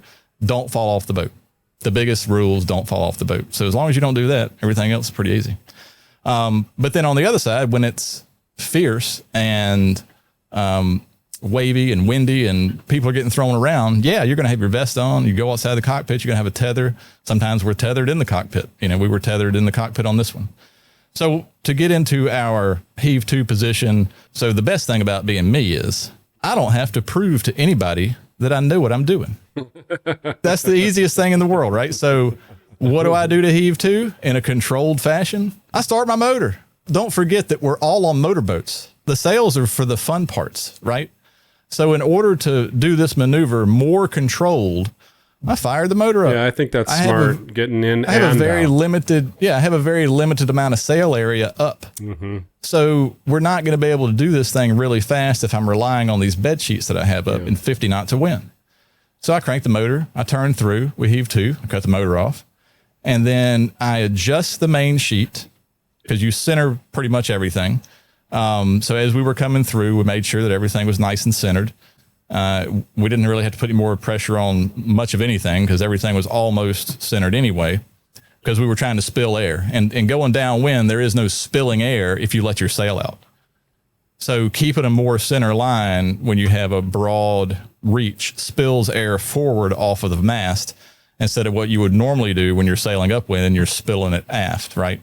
So that's why we had our sheets centered more or less while we were running downwind. We're not trying to go any faster. We're already going 18.8 at some points. So we get through the maneuver, we heave to, and then so now I have the ability to sit there and watch the boat manage this sea state, and it just looks like every wave is going to roll across the bow. And in some circumstances they did, where you have a breaking top. But what you can do with your main sheet is you can ease it until the boat points in the direction that's good for the waves. Yeah. So it's not always sheet it in as tight as you can and heave to. It is initially, and then you take that information and you can ease your sheet out and your boat will go more off the wind. Well, I mean, it depends on what kind of boat you have too. Yeah, that's true. You can't do that in every boat, but a big fat, full-keeled cruiser like you have, you can decide what angle you're going to point towards the wind. Exactly, when you're heave to. And on Libra, luckily, that's one of the things we can do. And so Libra has a very high, proud bow, so far as much as the bow rail is above the hardtop, like if you were just looking at it on a line. And so we just maneuvered the boat. I eased the main sheet a little bit until we had a great angle of attack to where all of these breaking waves are basically hitting the side of the hull as they break. and then it would push the boat over, and then the boat would instantly correct itself back to the same spot. And so once we got that dialed in, which only took a minute or two, right? There's so much stuff coming at us to play with. After we do that, I was out. I told the crew, I said, man, I'm going to go get some shut-eye for like 6 hours or more. We're going to let this thing blow over us, because if not, we're going to end up in Portugal. We're just going to keep going with this storm. The speeds we're going, we're not ever going to get out of the storm. We just keep riding with it. So we chose a hove to. I took a 6-hour break. During that 6 hours, the crew were in the salon mostly on beanbags. The lowest point that you could possibly ever get. Some of them were a little green. When you heave to, the motion does subside some, but now you're in a stationary, bobbing, rocking, slower position than crashing, what you're used to. So your brain will kind of screw with you. Yeah, it's kind of like every once in a while you just get really rocked. Like, yeah, it's heaving to is a weird thing in the sea state.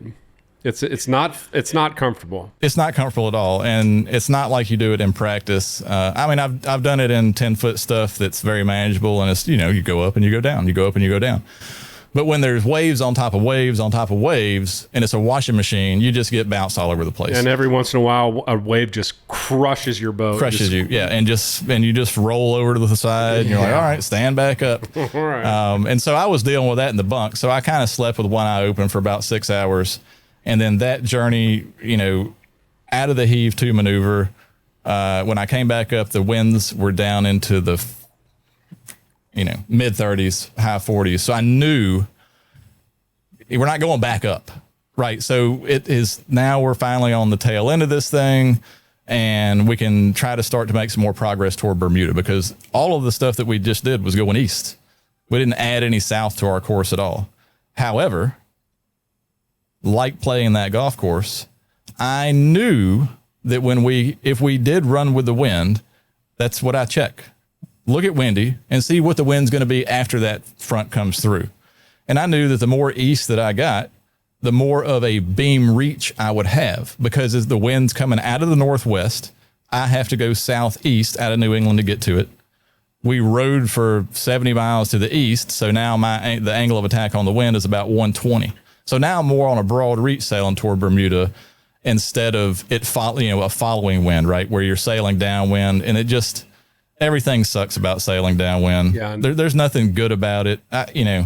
If you're on a catamaran, go have a good day. No, but if you're on a monohull, cats don't sail straight downwind well either, dude. Everybody hates sailing straight downwind or very, very high upwind. You just need that pressure on the boat to hold some stability. And being able to have the wind off of 120 was perfect. So now we're sailing in 30 to 40 knots of wind for the rest of that day. And then overnight, things subsided back down into the 20s all the way until in the morning we're motoring off the coast of Bermuda. We're probably still 75 miles out. So it took us most of the day to get there. But we left on a Monday night and we got there on Thursday evening. So It was about a 4-day episode, fast. But really one full day of that was just going the wrong way. We're just not necessarily going the wrong way, but not gaining any ground on Bermuda at all. Had we been any further south, the weather would probably have been a little bit better. We were just right in the middle of it. And it wasn't just us. So there was another ketch that we saw crossing the Gulf Stream. It was a Super Amara ML, 50-something foot ketch. And, what's the chance of meeting another ketch in the, you're kind of out in the middle, right? Like all of a sudden you cross paths, and most of the people that are doing these weather routings themselves using Predict Winter Windy, and they're looking at the currents, we're all at the same spot of the Gulf Stream. Like everybody's going to leave that has, some kind of weather experience and go, oh, this is the point we need to arrive. You ride the tail end of that storm. Yeah, exactly. So it just so happened that we arrived with this other boat. And then we never saw them again until we heard them on the radio a couple of times, because we would check in after we met. And when the storm really got bad, we could hear them every now and then. They tried to heave to in the middle of the night. It didn't work, so they kept running with it. And then in the end, there was about 4 boats that arrived almost within the same 2-hour period. And, you get into Bermuda, you've been there, you kind of get in. And at this point, they didn't have the custom stock open because they were doing maintenance on it. So you had to anchor, then take your dinghy in. So we do all of this, late in the evening. And, as the captain, I'm taking everybody's passport, and I'm going to do the paperwork, and I'm paying their fees, and I'm doing this, that, and the other. So I'm a little, back in my normal groove. And then all of the crews, not just mine, not my just my 6 guys and gals, but the other boats that had arrived, and everybody's standing out there going, "Holy shit!" We lived. Yeah, exactly. Well, I mean, because that's the highest high. Yeah. The highest high that you get as a sailor is coming out unscathed on top of a big weather system. Now, you don't intentionally go out in it, and we didn't know that one was going to be sustained over 50 for as long as it was. Were we ready for it? Yes. Right? We had prepared for it. We had talked about it. We had talked about the things that we would do. I knew that there was going to be a big kind of heavy gale out there for a period of time. I just didn't know it was going to be like 12 hours. And that was really the biggest part. There were boats that came in after us the next day. The Salty Dog Rally had run from the East Coast, and most of everybody there was on the edge of stuff, but they still took a ton of damage, busted Dodgers and soft tops. There was a boat that we had kind of assisted coming in because we took our bigger dinghy out and kind of rafted up to them. They had a rudder failure. So at some point during this storm, something slammed around and it snapped their rudder post itself. Oof. So, so now they're turning, but nothing's spinning because it's below the quadrant. They're lucky that they got in. Yeah. So, and one of the saving things about it was their autopilot was connected lower than the quadrant. Yeah. So that helped them get in and get close, but you don't want to hand steer through the Bermuda Cut with your autopilot. It is a little dangerous there. It's a little tight. Yeah. It's a little tight. So, and that's why they have Bermuda radio, right? Bermuda radio is calling, checking on boats, checking on this. They are awesome. Let's just stop and just give them a shout out, because I very rarely go into a port where I feel more warm and welcome. And welcomed. Yeah. Bermuda radio does a fantastic job of keeping track and organizing damn near any vessel that goes around their island. And it's not anything nefarious. They're not like... No. They want to help people. They want to make sure people are safe. Exactly. This is all about safety. Yeah. This is all about how many people you have on board. Yeah. This is about... And when you leave, they ask you, so where's your destination? How long do you think it's going to take you to get there? How many people are on board? What safety equipment do you have? All the way down to, are your flares good, or this, that, and the other. So once you're in the system, right? So they look up Libra and they go, oh, he's here every year a few times. And then, so he's like, anything changed? You say, no, just, I have different guys with me, or different guys and gals. But Bermuda radio was chattering nonstop with boats that were blown out sails, disabled. There was a catamaran that had to have a tanker deliver fuel to it. It had been dismasted during this storm. They were coming down from Nova Scotia, and they were in the middle of it. Very similar spot to where we were, but the boat looked like hell because it had been dismasted, and the mast is just going to beat the hell out of the boat until you get it disconnected. So the problem with demasting is it can turn into a sinking pretty fast. You got to jettison the mast. If you ever get just masted, you have to get that mast off the fucking boat. It will not help you. It will only hurt you. If you can't get it on the rail in seconds, which you're more than likely not, because it's going to have sails, it's going to have a boom, it's going to have all these tangled wires, then you need to start taking turnbuckles loose. You need to start cutting wires. You need to start grinding things. Fuck the sails. Get rid of that thing. Yeah. Try to save the boom. If you can save the boom, it may help you later. If you can save the spinnaker pole, great. But screw the sails, screw the mast, get it off the boat, jettison it. Yeah, or you're going to be in your life raft because you sank your boat. Exactly. Yeah. Especially a cat. Yeah. And this was an Ultramare. It was a kind of a little high performance cat too. And there was a boat that came in that had his anchor get loose. So every time we go offshore, the first thing that happens is I send a crew up, hey, go put this ratchet strap on the anchor and ratchet strap the anchor to the deck. That way it doesn't shake, it doesn't move through sea states. It does when you take the bow through the waves, it doesn't move. It stays connected to the boat. There was a boat that came in. You know who lost? I'm sorry to interrupt you. No, go ahead. You know who lost their boat? If you guys watch a lot of sailing channels, Bobby from Sailing Doodles had a CT. I don't know. It was pretty. I think it was a 50 something, and he was going through the bar. He was going through a river bar somewhere. Hold on a second. Let me think. Maybe the Columbia Bar, and the waves, through a bar. A bar is where a river meets the ocean, and it just causes havoc. It causes weird sandbanks. It causes crazy waves. It's a super dangerous bar, the Columbia River Bar. And he's going over that, and the waves catch his anchor, and they pull it under the boat, and then the prop wraps the chain, and then his transmission catches on fire, and then there's a fire in the boat, but then it starts flooding because of the torque on the boat, and then that puts out the fire, but now he's sinking. Now he's sinking. Oh my God. Wow. That sounds like a compound. It was probably the worst day of his life. I did have one time where my inner stay busted on my staysail and the furler came down, and then there's smoke in the cabin. Wait, how did that happen? I don't get it. Exactly. All at the same time. So this is at night because nothing ever happens during the day. So one trip I was on down here in the Caribbean, we're kind of sailing pretty hard offshore from like St. Lucia back to St. Thomas. The staysail the inner stay breaks, furler comes down over in the water. Sail was still furled. It wasn't out. So it was all still wrapped up around it. So all I had to do was just pull it aboard, right? It just ran down the side and laid beside the standing rigging. And then I come inside because my brother says, "Hey, something smells funny down here." And I come down, and there was just a subtle hint of smoke. So if you had a flashlight, you could see it, but you turn the lights on, and there wasn't enough to see. So you couldn't trace this thing down. And then so finally, after at least 20 minutes of like searching and, we didn't smell it anymore. Oh, this, that, and the other. We found 2 phone charger cords, 1 Apple, 1 Android, that had the little tips had touched. Never touched the tips.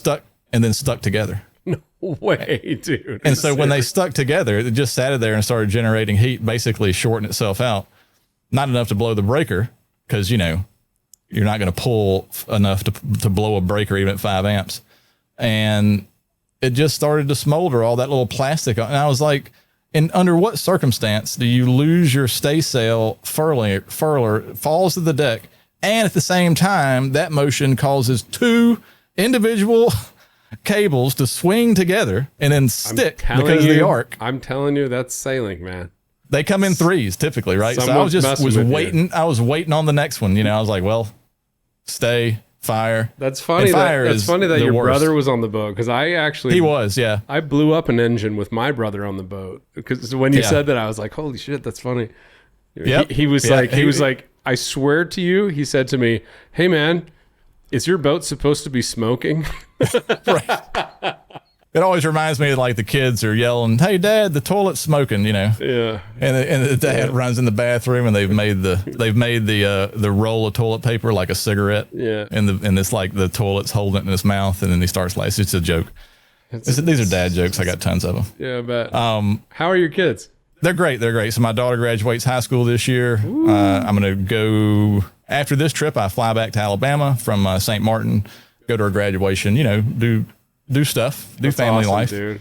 And then I'm really excited about this because my son Spencer, which is turning 16 this June, is going to come back to St. Martin with me and sail from St. Martin to Bermuda, which this will be his first big passage, right? So every summer they've been aboard ever since they were little, whether we're hanging out in the Caribbean or hanging out in New England or hanging out in Europe, they've always been aboard during the summer for their summer vacation. But except for bumping up and down the coast or doing this, we've never had like an overnight watch system. They've never experienced anything like that. So my son's really excited to finally spread his wings at 15 years old and finally get out on the water. And then he gets to have his birthday kind of underway because he was born on the 2nd. And I know that we'll be underway then. So I guess I need to figure out some kind of birthday cake or something. Time to man up, boy. Having said that, I need to kind of figure out how to do that and work that in. But yeah, the kids are great and they're both good. My daughter got a scholarship to a local college. So congrats, bro. I got to get her some wheels. So that's another thing I plan on doing when I go back, is to try to find some kind of vehicle for her to buy for her, and kind of a graduation gift, and, normal everyday life. I have it too, just like everybody else that's out there that wants to do this kind of stuff. Mine just runs on a schedule. You said something to me one time, and this may be overreaching. Let me know if you want me to delete this, but you said we, at the time, I was doing the same thing you were doing, or trying to do it. That's hard, dude. You have a hard job. Yeah, people have no idea. You told me we are taking Mercedes and running them like a Caterpillar diesel. And it hurts the boat so much that I make 200,000 a year and I get to keep about 20 of it. Yeah, exactly. People have no idea the tax that the ocean puts on your vessel.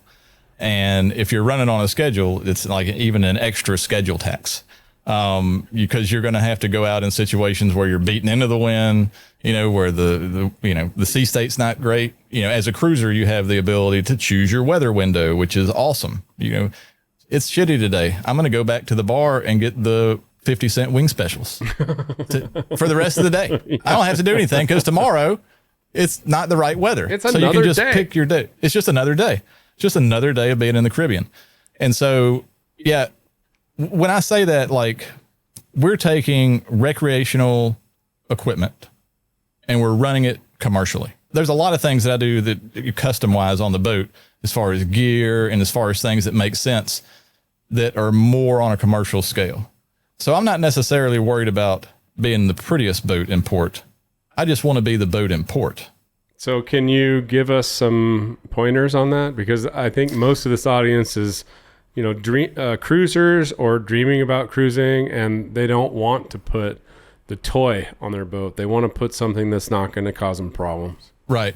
The one thing that I've done to Libra that I haven't seen another offshore operator do, and just so everybody knows, there are only a few offshore operators. Yeah. And for good reason. It's not for everybody. It's hard to do, and it's hard to do with the equipment that is typically sold to cruisers. So for one example, back in 2020 during COVID, I had some obviously free time like everyone else because all the countries were closed. I couldn't go anywhere. John Kreshmer and I were kind of holed up, both of us in St. Thomas during that time. And so we kind of kicked it off a little bit. And one of the things I wanted to do was make my boat safer. So that was my goal during COVID. And so I put a hard rail all the way around the boat. So not only did I eliminate the stanchions and get 200 holes off the deck, I raised it, right? So I'm 6'3", on a good day. I'm 6'3", and most of the guys that I get are a little older, a little top heavy, which is completely fine. But if you had a regular lifeline at 30 inches, which is what they're typically put at, that's just above your knees. You're just going to flip off the boat. So I put a hard rail system on the boat, and that was expensive. That was like $40,000. Holy $40,000. Where did you have that done? Well, I had it done in Alabama. Jesus, dude. You get $7,000 worth of stainless tubing to do all this stuff, right? It when you start going, I need to build a fence that's 140 feet long, out of stainless steel. If you stretched it all out, it becomes quite expensive. And so, in getting that done, that made the boat a lot safer. Even just this past stint in St. Martin, if I'm down for just even 2 weeks, my normal time between trips is 1 week. If I have 2 weeks, then I'm going to pull a project.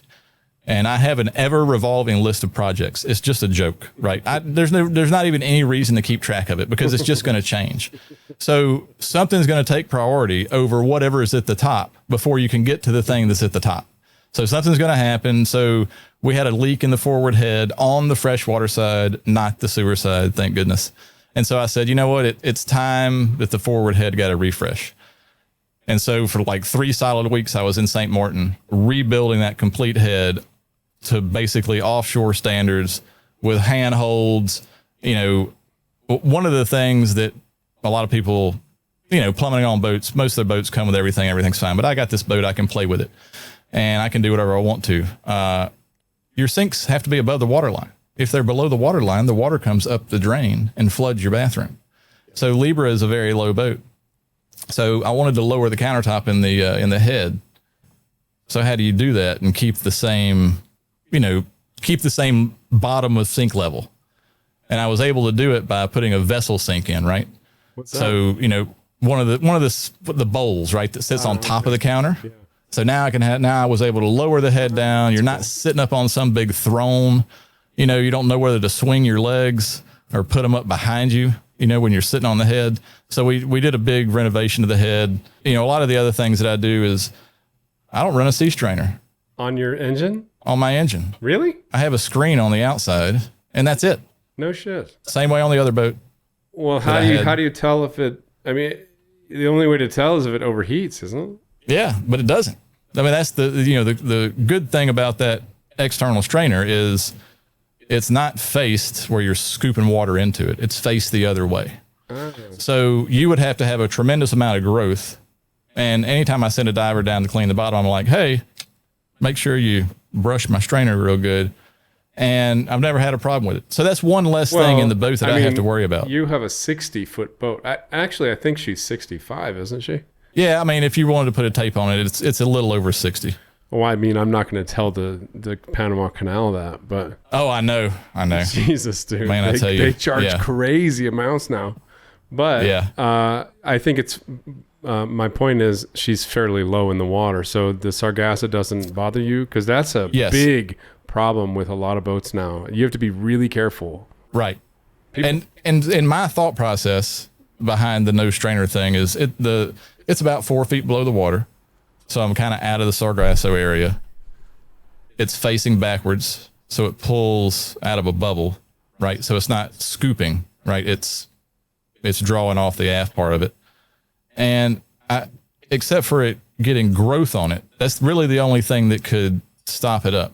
Is there a chance that something, yeah, of course, there's always a chance. But if you have an internal strainer, you're going to suck it all into the boat. So you're not going to have that backward strainer on the outside that prevents most of everything from coming in. You're just going to suck it into your boat and collect it.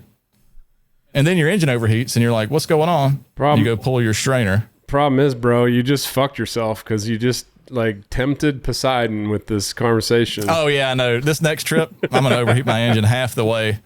I'm going to have the biggest clump of seaweed I've ever had get stuck in this thing. It's going to look like a garden. You're never seen a bigger Sargasso field. Yeah, right. Exactly. In your life. Yeah, and just going to motor right through that thing, and then all of a sudden the engine's going to get hot, and I'm like, "Who's going over?" At night. Yeah, exactly. At night, then you won't see anything. It's definitely having a boat, and like I said, building a boat to do these types of.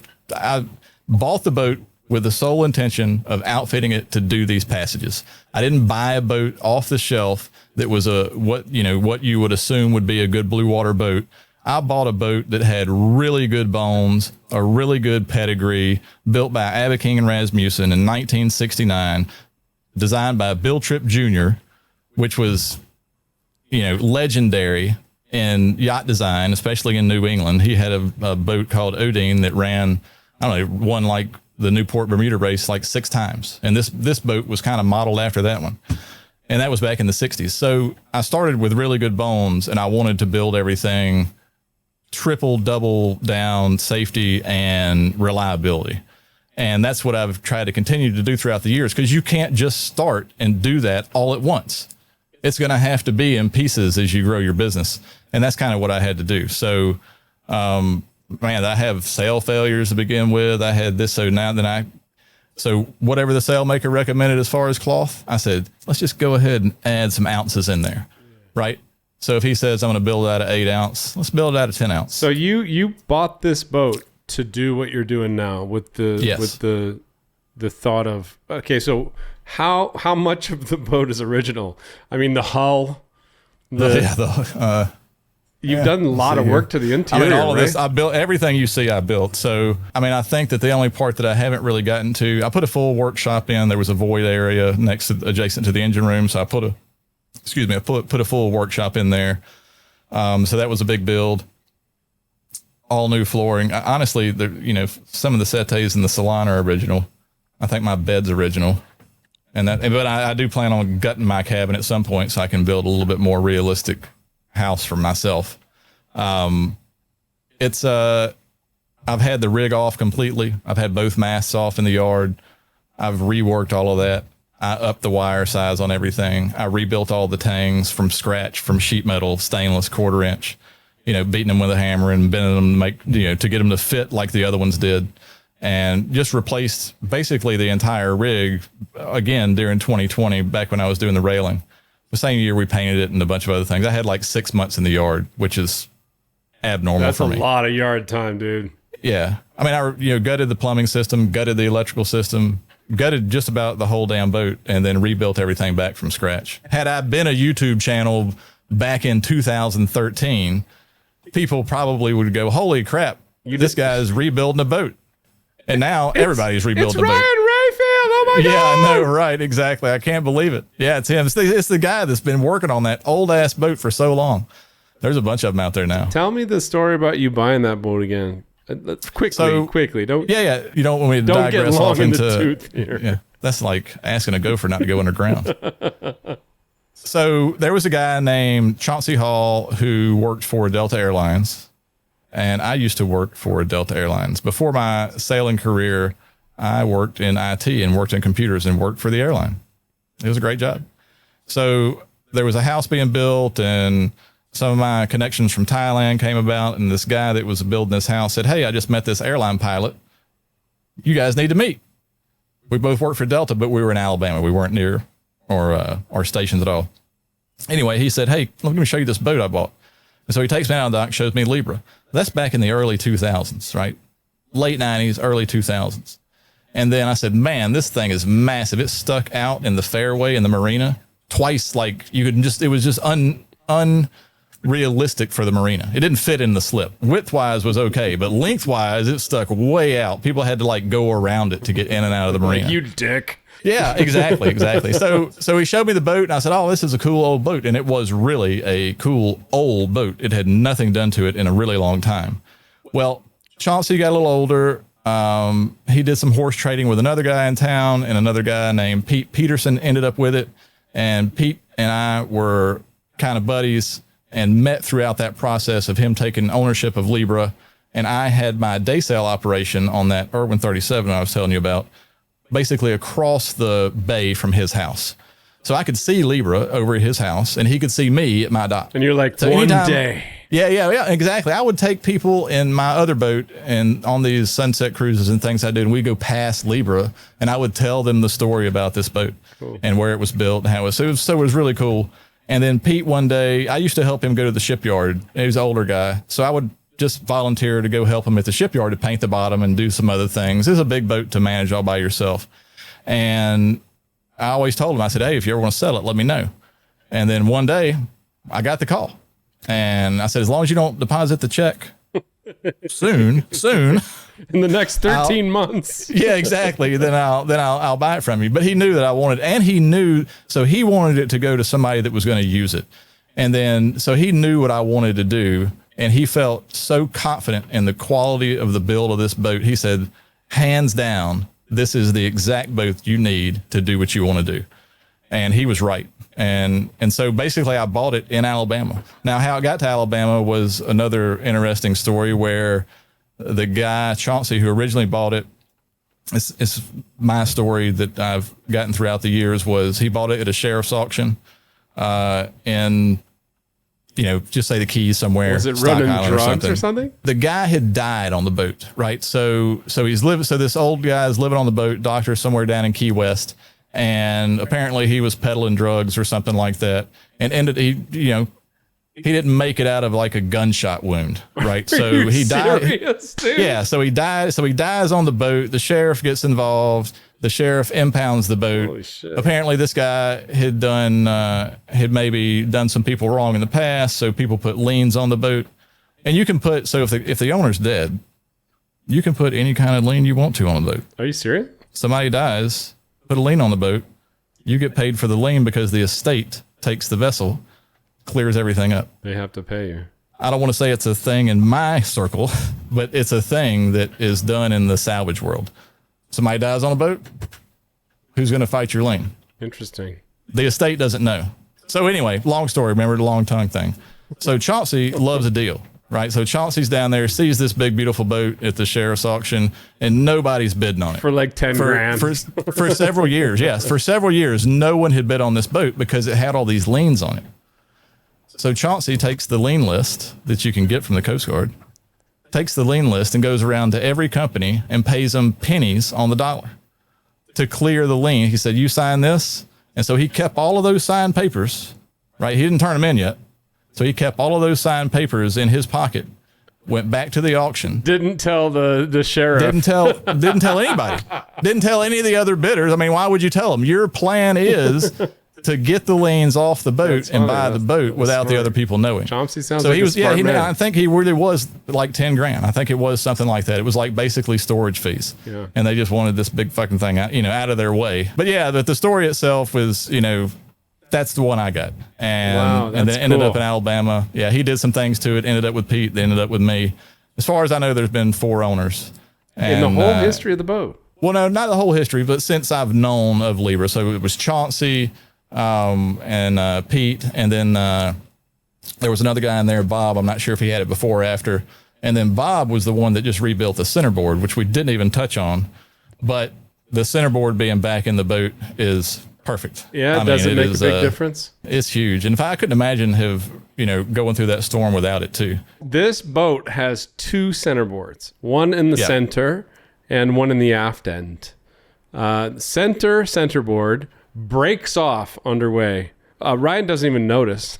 I heard a few clanks. Clank, clunk, clunk. Oh, wow. Yeah, what was that? exactly. Maybe another whale. Yeah. So he gets into port and he realizes, oh shit, we're missing our centerboard. And by the way, what is your draft with the centerboard up? 6.5 feet. And down? 16.5. 16.5 feet. That is insane, dude. And as I sit right now, I have the board down because it's rolly, and that helps being at anchor or on a mooring ball where I'm at here in Pickley Bay. It's like a grandfather clock. I mean, it just really, it really stabilizes the boat in a rolly anchorage. I usually always anchor deep enough to put my board down. Well, I mean, the people from, what was that boat that just Mike Lynch had? The Bayesian. They should have had their board down. Really sad story, actually. Super sad story. And just, I don't know if you guys can see this, but there's the 2 centerboards, one in the middle, and then one toward the aft. So it's one of the stickers that the line drawing. Pretty rare to have 2 centerboards. Yeah, a lot of French designs had it kind of back in the day, but it kind of faded out. And it gives you balance on your rudder for the aft board. I call it the baby board. I use it a lot when I'm in big seas surfing, and it stabilizes it kind of like a surfboard. Yeah. It helps you go straight instead of veering off at the bottom of the wave. Do you use it proportionally to the amount you use your mizzen? No, only because in my mind, the boat sails just fine without either one of the boards, right? They add pointing ability and they add stability. And so if you're in a nice sea state and you're off the wind and you don't need that extra drag and you're not rolling around, why have anything down? So that's just going to slow you down. You're going to add a bunch of drag. Now, this board is shaped like an airplane wing. It is not a piece of metal that has been cut into the shape of a centerboard or a fiberglass board or anything like that that's on any kind of production boat. This is a one-off. I tried to have this thing rebuilt by all kind of boat yards in New England, and none of them would touch it. I mean, none of them would touch it because I didn't have a build plan, which is basically a CNC file with Lego connections, right? I weld A to A, right? And then at the end is a finished centerboard. We didn't have that. We had plans that you had to use your brain to kind of look at and decipher and use the measurements on it and then build this board, which is what I had done. I had the guy, Bob, that I had mentioned that had used to own Libra back in the 90s.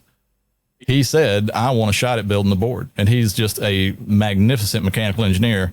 And he built it back better than it was. And so it used to be built out of stainless. He built it back out of aluminum. We went through all these different scenarios. And we said, well, what happens if we get salt water on the inside of it and we don't want it to be a balloon? This is like a aluminum with airplane wing. Just think airplane wing with the ribs in it. So what do you do with all that voided space? You're going to fill it with sand and silica, aluminum. That's good. So what we did was ended up putting antifreeze in it. So at the end of the day, after the board's all built, we had 2 pipe fittings in the top. Open it up, 55 gallons of antifreeze in it. This thing weighs, with the antifreeze, it weighs 55 gallons. Yeah, dude. it was a whole drum. Yeah, it was a whole drum. That's I was like, crazy. This is unbelievable that it held this much. And in the tip of it, the part that's the lowest, we added like 500 pounds of weight just to the tip. So it would pull it down. Gravity would always keep it going down. So the board itself is not a uniform weight all the way across. We have heavy spots and things like that. But the board is a whole nother, we could spend an hour talking about the board. And we'd need like a slideshow. Like I could show you, this is the way, this is what spending $30,000 as a deal. Oh, you told me it was like going to be 80,000. 80. Well, that was 80 if I could find anybody to build it. It only cost you 30 grand? Well, I mean, yeah. Dude. Yeah, it only cost me 30 grand. I mean, that's that's a good deal. That's what I'm saying. It is a good deal. But if you were to take it to a boatyard, which I couldn't find anyone to do it, I'm guessing that would be really close to their price, right? Wow. If I just showed up at Hinckley and said, hey, my centerboard fell off. Here's the plans. Build me a new one. I'll come back in the spring and we'll launch it. That'd be an $80,000 bill. This guy built it in his spare time in his shop. And then he drove it from Alabama all the way to Connecticut to install it. What a legend. Oh yeah. He's just an awesome guy. And I'll tell you what he's doing for me right now, because I like to think out of the box. I lost my generator last year, so I got lithium, and I love lithium so far. Everything's great, but my charging capacity when I'm running, don't throw sticks at me. When I'm running my AC, when I'm running my water maker, right? When when I got my disco ball running, when all of these things are going, my 250 amp alternator doesn't have enough oomph in it to put more power in the batteries than what the boat's using. Jesus, dude.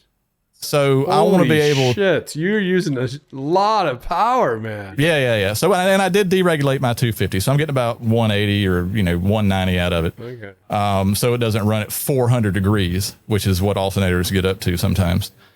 So Bob is building me an alternator box, and this alternator box is exactly what it sounds like. There's a shaft in the middle. 2 alternators mount out on both sides of this shaft. It sits beside the engine. It's not part of the engine. I don't have any more room on my engine to mount anything. Driven on the crank? Yeah. So it's driven off the crankshaft, double pulley. It's not installed yet. He's still putting the finished touches on it. But it's got 2 290 amp alternators in it. And does it have its own suction for air? Yes. So it has its own air conditioning system in it to keep those alternators cool off. And so when all of this is said and done, I should have the ability to pump about 600 amps back into the system just by starting the engine. No way, bro. That's a lot. Yeah. So 1 250 and then basically 2 300s. And, Jesus. I'll be able to charge my system, make water, wash clothes, because, you got to have a washing machine. Just be careful, bro. I mean, that's a lot of power, man. Oh, I know. You gotta have some. I'm good with building power. Cables. It's fine. Big cables. Yeah. I've been rebuilding my electrical system now for probably 3 years. And every time I get in there and redo something, it's always bigger and beefier than it was.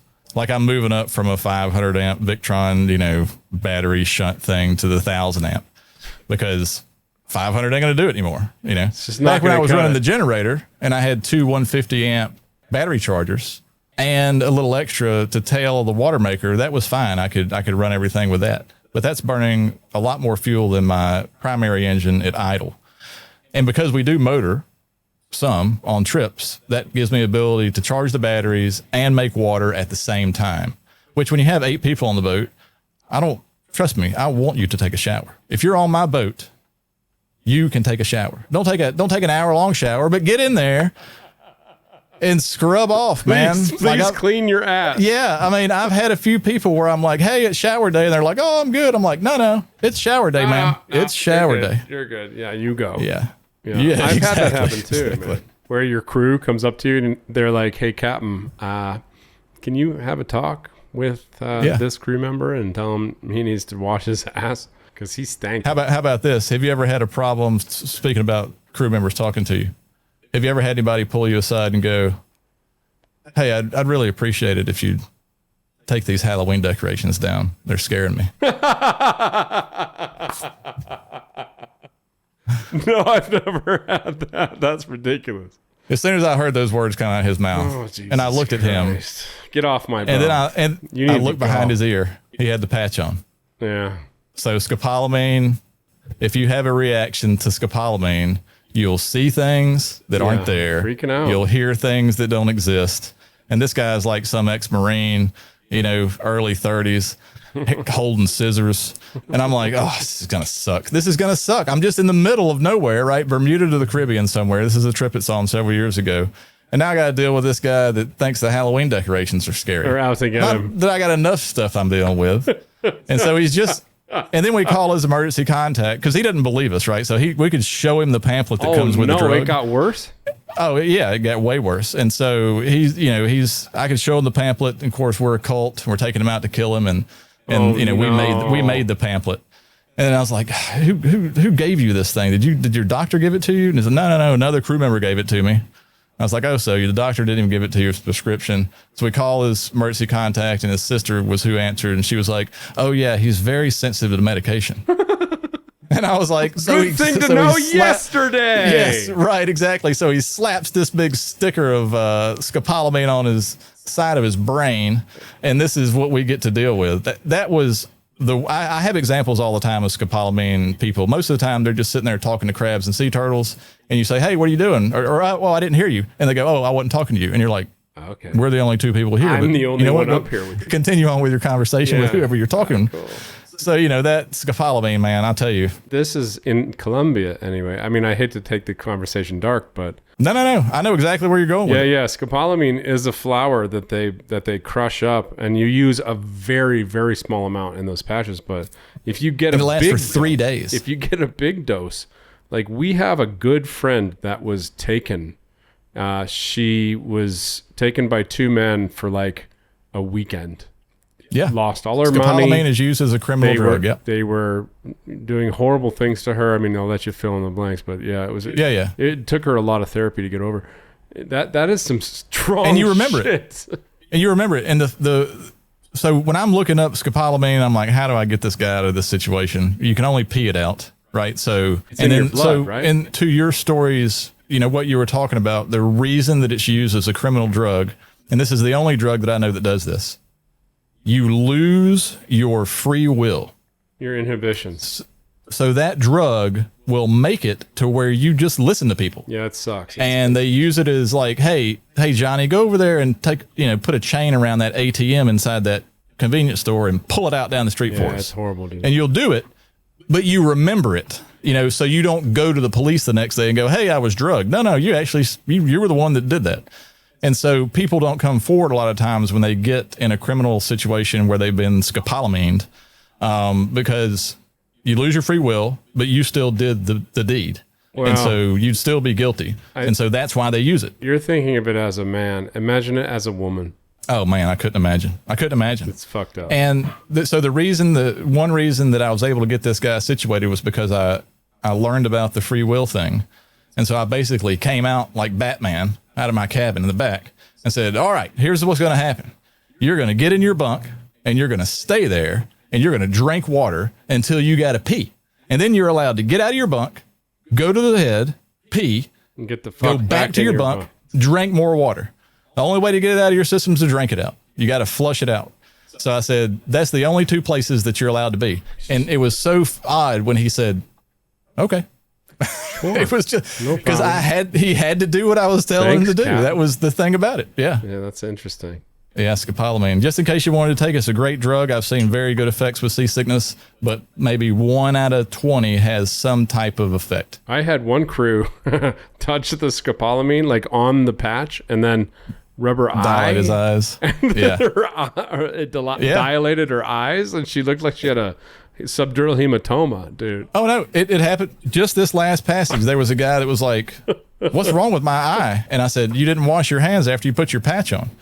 And he was like, that's a thing? I said, you didn't read the book that comes with this? It's a thing. Completely, yeah. So it's a fucking the first drug. thing it says a reason there's this prescription for this drug. I always wonder what would happen if you just took like 10 patches and just stuck them all over you. Or just ate one or two of them. I don't know. Like, see what happens. I mean, ingesting it versus letting it soak in may be a little different. That thing lasts for 3 days. I met this cruiser one time. He was a cool guy, kind of fat. Like he wanted to have this commune of boats with him and stuff. He was all about, the free will, free love kind of thing. And he was really into testing drugs. So he was like, yeah. I've done San Paulo like 37 times and it's great. And I've done ayahuasca 26 times. And one time I took a what's the thing that you stab into yourself when you get a bee sting? Epinephrine. Epinephrine. Yeah. So he takes epinephrine just to see what would happen, and he stabs himself with it. And he's like, "It was the best high for about 10 seconds, and then I got the biggest headache afterwards." Oh, I'm sure. Yeah. Bad. Drugs on boats. No, that's just not really a thing that needs to happen. Horrible. It can be horrible. And actually, you should never. Honestly, as a captain, you should never let anybody bring pot or coke or anything, because any other country, you are going to get screwed. You are going to get your boat taken. If they start looking through things. The only time that I've ever been boarded, by another country is so I was running Havana trips for a long time. Back when it was open. Well, you have to. Yeah. So when you come in, you come into Havana, you stop at the customs dock. And then they rifle through your boat, and you feed them. What did you the dog some look things. like? What kind of dog did they use? It looked like it had to pee. That's exactly what it looked like. It looked like it was sniffing around like I had to pee. And I was like, man, you don't get that thing off my boat, it's going to pee. Mine was it was like a little beagle. Yeah, mine was a beagle. It was the same dog. It's a little same dog. Yeah, I don't think the dog is a drug dog at all. I just think it's somebody's dog. Smell drugs. It's just somebody's dog they bring on to make you think they're looking for it. It was the same dog. Oh, I doubt. There's no doubt. There's no doubt that beagle's still down there. And this was when I was running. So I ran about, almost 24 trips to Havana back when it was opened up between 2015 and 2018. And that was when I was running primarily the Gulf of Mexico, Havana, Mexico, Isla Mujeres, all of those things, Roatan. And then the only other one where I've been boarded and rifled through was in Aruba. And so they board the boat when you go to customs. Custom wants to come down to the boat and take a look around. And these are solely because your boat's at their dock, right? They don't have to go far to rifle through your boat. Now, sailing through the Caribbean and stopping in all the islands that I always do and everything else, I have rarely ever seen Marine Patrol at all, much less someone that's going to come in an official manner and want to check through my boat. That just hasn't happened, and I haven't had that experience to me. I'd be curious to see if anybody else had been boarded anywhere in the Caribbean by an official, and not just heard about it. I got wraithed, man, in Panama. We were coming out of Panama. We were coming out of Panama, and we saw this boat like just flying next to us. There's a power boat, with a couple of guys on it. They were obviously military. We got out the camera, and we were kind of taking video of it. And as soon as they saw that, they just zoomed to us. And I think there was extenuating circumstances. Like there was somebody that had been caught running drugs in the vicinity or something. Dude, I have never been more rifed through. They took the ceiling panels down. They wanted me to break into the parts of the boat that were inaccessible. Like there's some parts of a boat where when you're building the joinery, it just, you glue this on top and there's a open space. They were like, you need to break into that right now. I'm like, dude, are you serious? I've been so cool with you. Right. Why are you going to make me break my boat apart to facilitate your need to see that I don't have drugs? Obviously, I don't. Where's your dog? They can sniff those compartments, right? Yeah. They didn't any of them other than the beagle. I swear to God, I think we went to Cuba in 2017, I think it was. So maybe 16. So it was definitely the same beagle. Oh, yeah. Same era. Yeah. And then coming back into the States I would always come into Key West or Pensacola, but I would come into Key West. I never got boarded once. Never, U.S. Coast Guard, nothing. Never. They know, because you have to have a permit, and you have to, I had to. So I'm commercial. I was one of two commercial operators that were actually doing it commercially, and had all the, I's and T's crossed to be able to do it commercially. There was other operators that were doing it under the table, but there was this one permit that I got back, and this was probably like 6 or 7 trips in, and I was CC'd in on an email that said, "Hey, we need to check this guy out." So I obviously wasn't supposed to be in that message, but my email was, and so I called the guy that I've been talking to. I was like, just so you know, you sent me that message that said you needed to search my boat. Here it is. I'm in Pensacola. Why don't you just go ahead and come on over and take a look? And so I kind of gave him shit about it. And then I said, he's like, oh man, you weren't supposed to get that message. And I was like, well, what's the outcome? And he's like, well, in Key West, they're going to want to search all these boats coming back from Havana. And I was like, well, I'm giving them the opportunity to do it, and I know they're going to do it. And he kind of just flung it off as, sorry, I accidentally CC'd you in this message that you weren't supposed to see. And he had no idea what to do about it now that I knew. Right. So that was the thing. And just by happenstance, we ran at the same time the embassy was opening. And one of my guys had an in with the new ambassador to Cuba. Oh, cool. And so we were able to call them. This is before this incident. We were able to call them, and I had another guy he sent down for one of the import races we did with the Cubans. And he was a liaison to the U.S. Coast Guard from the embassy. So he was really a Coast Guard employee, worked at the embassy in Havana because they repatriate so many Cubans that are coming across. So he's the liaison. So I sent him so I was already buddies with him. So I sent him the copy and I was like, man, call your people in Key West. You know me, I've been back and forth. This shouldn't be a thing. And he was able to help and get it to the right people and be like, look, you guys don't stop harassing this guy. He's running a business. He's going back. He's not carrying anything. It's not like he's bringing back fake Cuban cigars from Cuba, which is a thing. Were you bringing back cigars? Of course. What about rum? Did you get rum? Within my legal limits. Yes. And rum too. Yeah. So you get 2 liters per person, right? There's 8 people on the boat. That's 16, that's 16 liters of Havana Club. That's a case of. And you get 2 boxes of cigars per person. $3 Havana Club. Havana Club. Right. Yeah. Yeah. Yeah. Which used to be Bacardi. Right? Oh, no way. Bacardi? Are you serious? Whichever one's in Puerto Rico. Which one's in Puerto Rico? Yeah, Bacardi. I don't know about. Yeah. So Bacardi was Cuban, and then they got kicked out, and then they turned in Havana Club, and Bacardi moved to Puerto Rico. I remember when I went there the first time, you could take a liter bottle into the factory and fill it for $2 of good rum, not just like white shitty rum, like the good stuff. And there's another story that I haven't confirmed, but in Barbados with Mount Gay, they'll actually bring a barrel down to your boat. You can fill one of your water tanks with it. No way.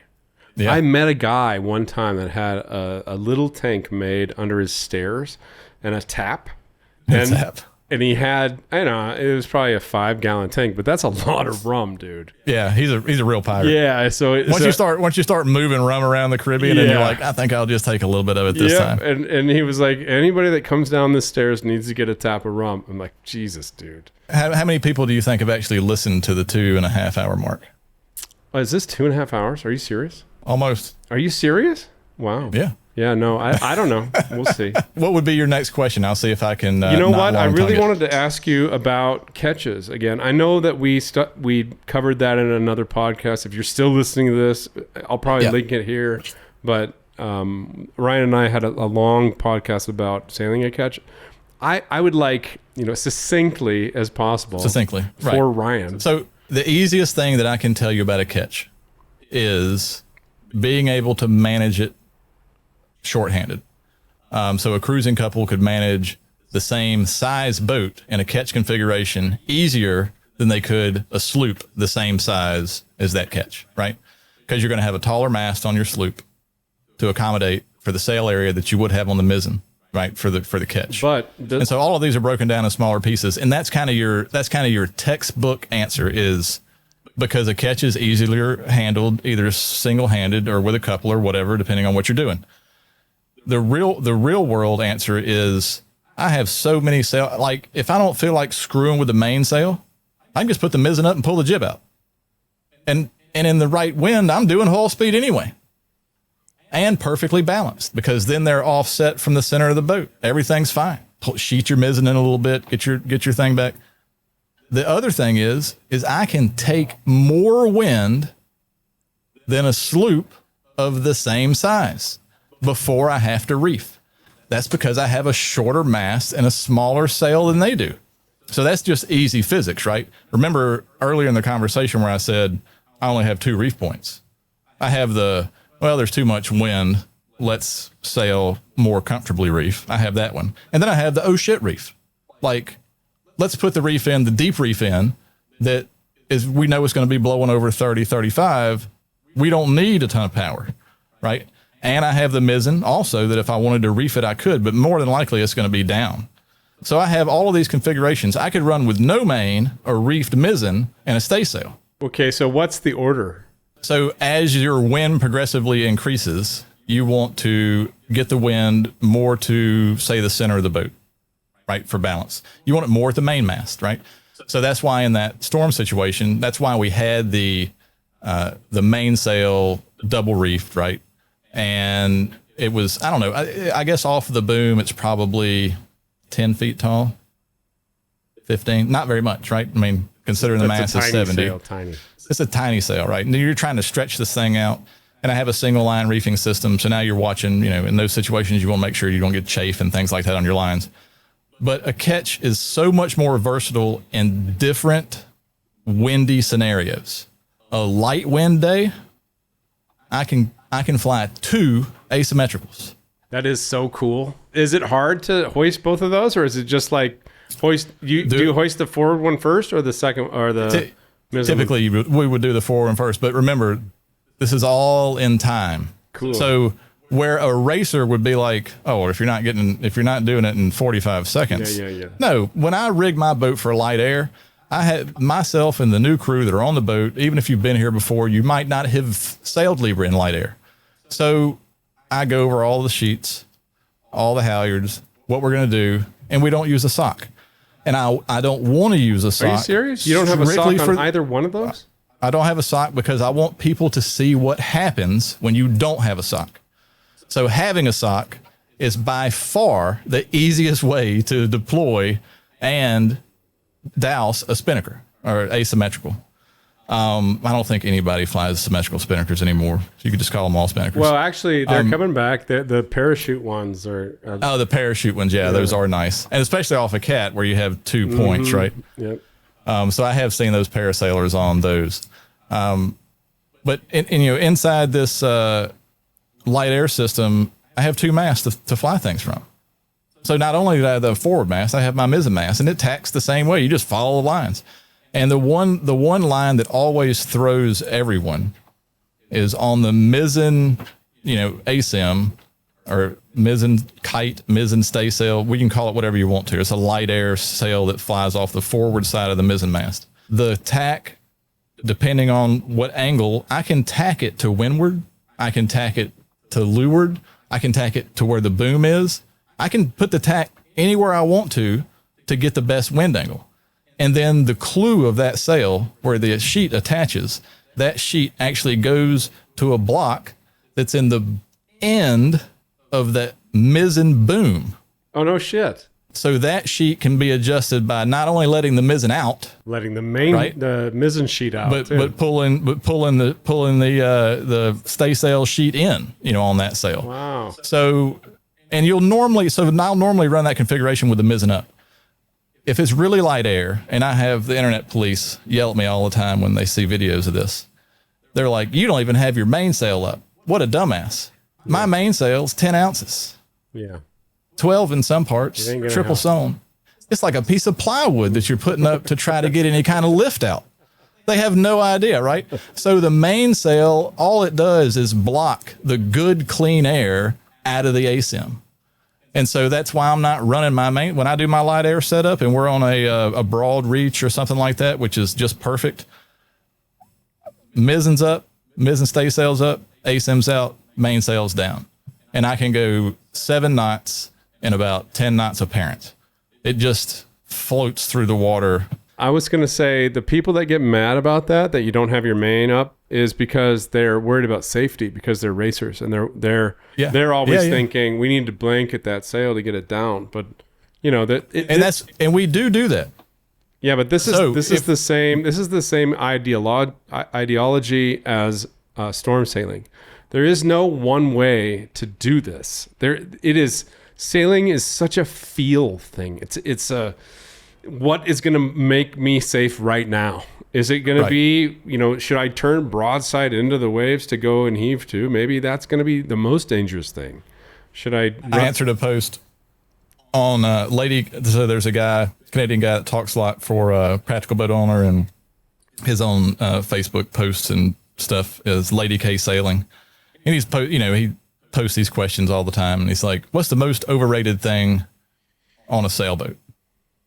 and, cruising sailboat. What's the most overrated thing on a cruising sailboat? What everybody thinks that you need that doesn't really matter that much. And then, so my answer, there's probably a plethora of answers that you can come up with. But for me and the amount of new people that I take on board, because I get to see everyone's new experience, right? So what they have all of these preconceptions in their head because they've been watching YouTube, they've been, doing ASA, they've been doing this, they've been doing that. But the biggest one is telltales. Man, if the boat's moving at 7 knots, it's comfortable, and we're going generally in the direction that we need to go, look at the telltales all you want. But it's not going to change anything, right? We're already comfortable in doing what we need to do. Dragging that last 1/10 of a knot out may increase our heel another 5 degrees, and little Timmy stabs somebody as they're coming by the galley. See how that chain of events could happen, Little Timmy ends up you can chopping feel it if it's under trimmed. You can feel the sail flogging a little bit. Of course. But I'm just saying, generally, when the sails go up, we get on a course, the wind's blowing, we kind of put everything where it needs to go, and we're off sailing. We're not constantly honing these telltales. That's not how to But cruise. if you're a racer, nothing against racers. Actually, I have a whole big slew of thing against racers, but I won't dive into that right now. But they're so serious that I've had guys that are racers that come on here, and Libra has lots and lots of adjustments, right? Boom bangs, out hauls. I mean, you can work yourself to death if you want to, or you can hang out, enjoy the sail, right? And not be so anal retentive about every little trim piece that's on the boat, or there's twist up here, or there's no twist. On a cruising boat, if you're moving in the direction you want to go at a good enough speed that you're comfortable, that's all you need to deal with. The telltales are secondary to all that. Yeah, I mean, I would add that you don't want your sails flogging and like ripping the stitches out, but no, you can but if you can feel that you feel the boat and you feel the boat is in a good position, there's no reason to go chase that 1/10 of a knot. Jesus, dude, I've had this conversation. You know what's funny is I've read a lot of sailing books, and this I imagine so. This doesn't come up a lot. Like, hey man, stop fucking with it. Yeah, right. It's like staring at a cake in the oven and poking it with sticks. It ain't going to make it taste any better. No, just stop messing with it. Yeah, stop messing with stuff. Let it go, bro. Yeah, and normally after the first 24 hours on Libra, where they're so worried about sail trim, they just wear themselves out. They're like 3-year-olds. Yeah. They eventually they're just going to wear themselves out. They just fall down on the deck and go to sleep. Yeah, exactly. Just go to sleep right there. That's fine. I got a beanbag set up on the leeward side of the boat all the time. That way people sit out there, they can puke over the side in comfort. That's good. Do you have those special beanbags that are made for sailboats? I did.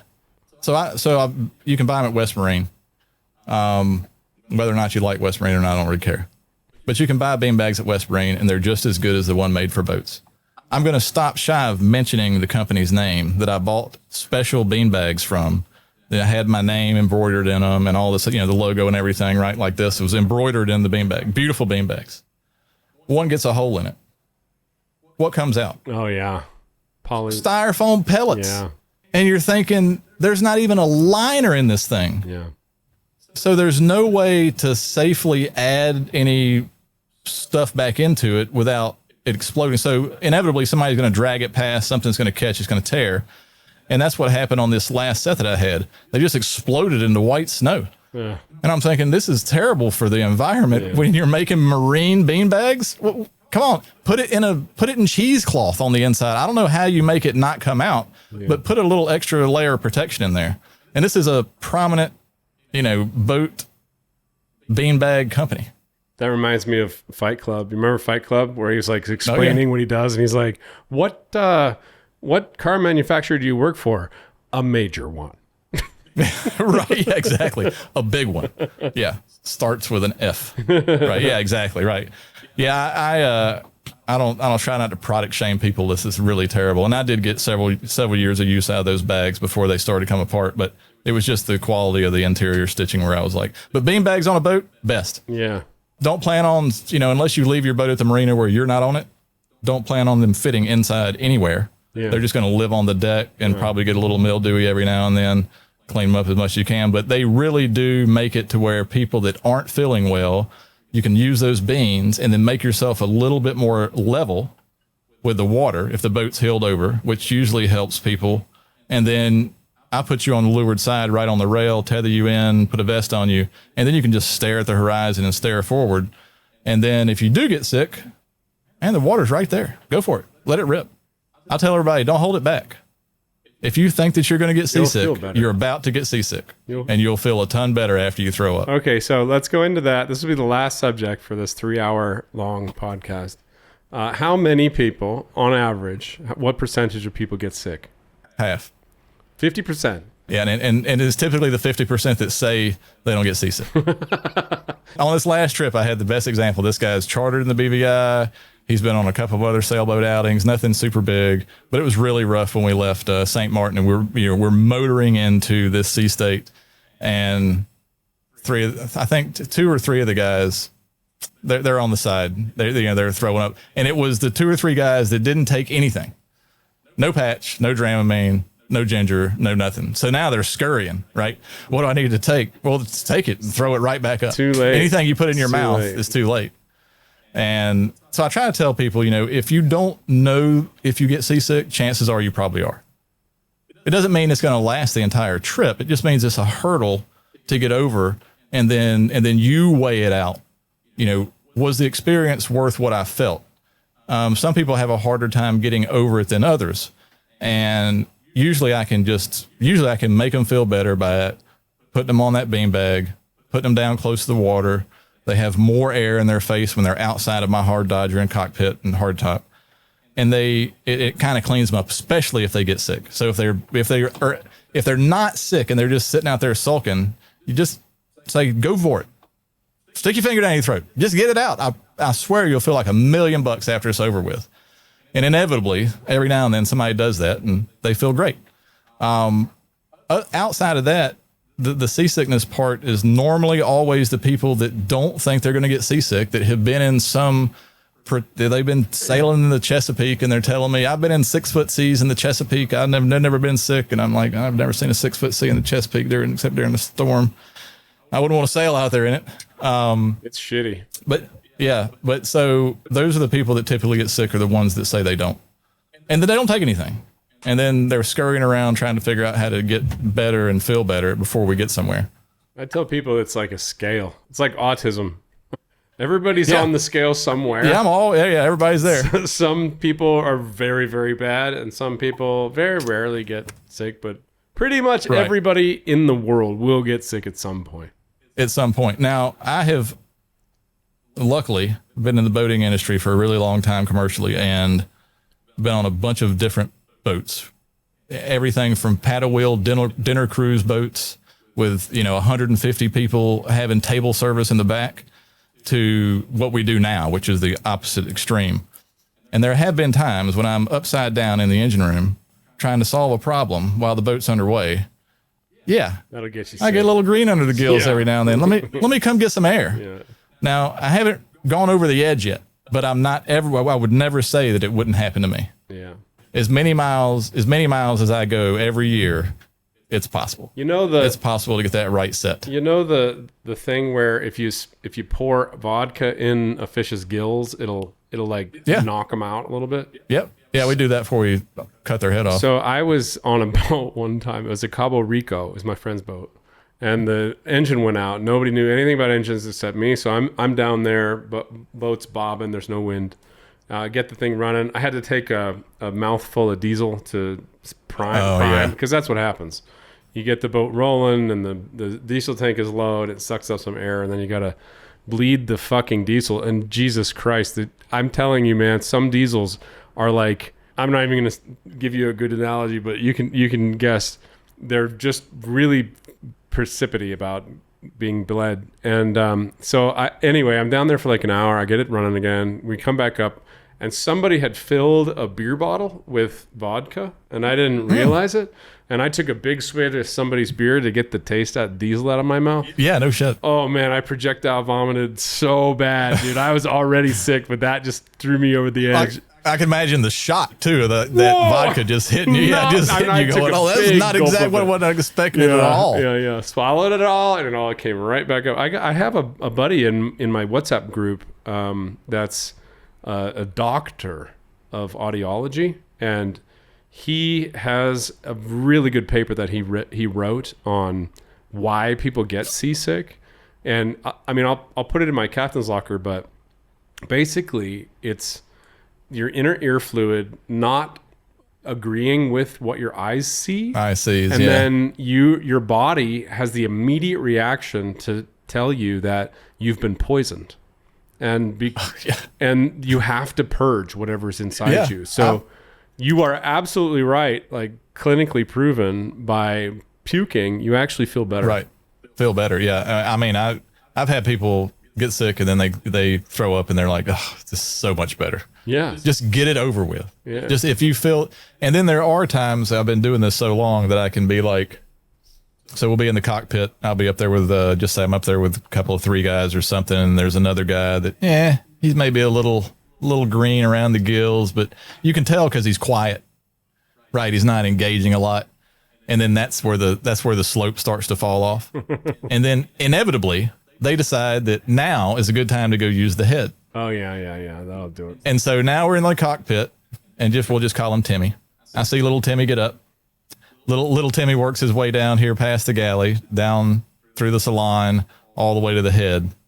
And so whatever was blocking the way from the inside of the boat to that beanbag on the rail, I just make sure is all cleared out.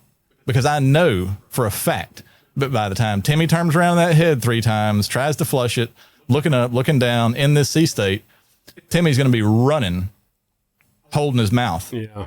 And I would say that 70% of the time I'm right. That little Timmy does come running out like, I'm sick. I'm like, yeah, I knew you were sick. That's why we cleared all these pillows out of the way so you can make it right over the side without getting anything dirty. That way. Or the worst is leeward. Yeah, leeward's that way. Yeah, leeward. And the worst one is when they don't do that and they go to the windward side and they pull the curtain open. And I'm like, first off, the curtain's there to yeah, exactly. In slow motion. You're like, no. And then inevitably it gets all over everybody in the cockpit, which then starts a chain reaction. Yeah. I've seen it all. There's not a sick scenario that I haven't seen with people getting sick. And I try. So I have a letter that's 20 pages. So before you join my boat. 20 pages. Jeez, that grew a little bit. This is the welcome aboard, big print letter, right? And one of them is, about seasickness and, be on the leeward side. We'll take care of you. We'll hold your hair back. All the stuff that goes along. Don't be shy to throw up and all that stuff. And then the biggest one is like, you can't throw up in the boat. Like, I don't really care what you do. You can throw up anywhere outside the boat, except in the cockpit or inside the boat. And you can throw up on the deck. Aim for the deck. If you can't get it all the way over the side, aim for the deck. Another wave's going to come, wash it off. That doesn't bother me. I don't need you to try to die just to get it over the side, right? Just, I have a very deep cockpit. So just right over the side of the cockpit, right on the deck is perfectly acceptable.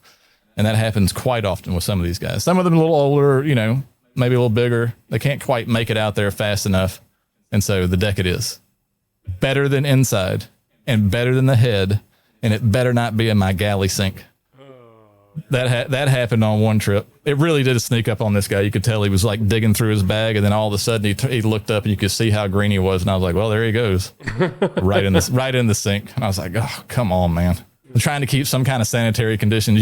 Coast Guard wise, we have to go through all this stuff, and we have people that sleep on your vessel overnight. There's a different level of training that you go through beyond your normal captain's license. So when these, you go through all this sanitary stuff, food provisioning, hair nets, all of this crazy stuff that you may see on a larger commercial boat trickles downhill all the way to something like Libra. So we have to go through all of that stuff. And it's like, well, how do you keep vomit out of somebody's bowl when the guy's blowing chunks on the windward side? Oh, it's on a submarine. I'd hide in the back and eat Cheetos and watch Netflix all I could. That's what I want to do most of the time. Gross, dude. Between trips. That's gross. All right. It is. When you think about it, it is. I think it's time, my friend. I think it's time. 2 hours and 45 minutes. It's time to let it go. It was a good chat. Thanks for the stories. Yeah, man. I think it's a little longer than the last one we did by accident. Yeah, it's cool. It's cool because this chat, I could consciously tell, like, there was some things where I wanted to butt in and explain to the people that probably don't know what Heave-To is, that was a great informational chat, man. Thanks. Good. I'm glad it was. I hope that the people get a lot out of it. And then that's why I'm here. I share all this stuff because we do 10 to 15,000 miles a year. All right. So You know, again, there's a lot of stuff that happens. just in case, if anybody wants to come on a trip with you, where do they go? So you can visit our website that gives you all the latest numbers that I update on a weekly basis or so as far as bunk availability. Go to saillibra.com. You can check our social media page like Facebook and Instagram and stuff. I have a social media presence, but I have no social media presence like James does. Or, you know, I don't do it. I'm not a YouTuber. I don't do a ton of videos. If I do, they're shorts. But you can go to our website at saillibra.com and browse through all of our upcoming passages. And right now, we're about to add our 2027 Atlantic crossings season and schedule over the next few weeks. But right now, it's listed all the way through January of 2027. So then there's still a bunch of bunks out there available, even in New England. So if you can't make it down to the Caribbean and sail down here in the winter and get an escape from the cold, then this summer there's opportunities between the U.S. and Canada, New York City, around Long Island. We do a lot of really, really technical and good trips in New England. And it'll be the last year for New England for a couple of years because we're going to be doing the Atlantic 2 or 3 years in a row. Sweet, dude. Awesome. Yeah. Well, as always, it's a pleasure. If you guys want to go sailing with him, I'll put the link in the description. And fair winds and following seas, as they say. Yeah, man. Thanks for having me on. It's been a great talk. I think I might have talked to you for as long as I've ever talked to you. Probably, dude. Sounds great, man. Thanks for having me. All right. Peace and love, everybody. See you next week.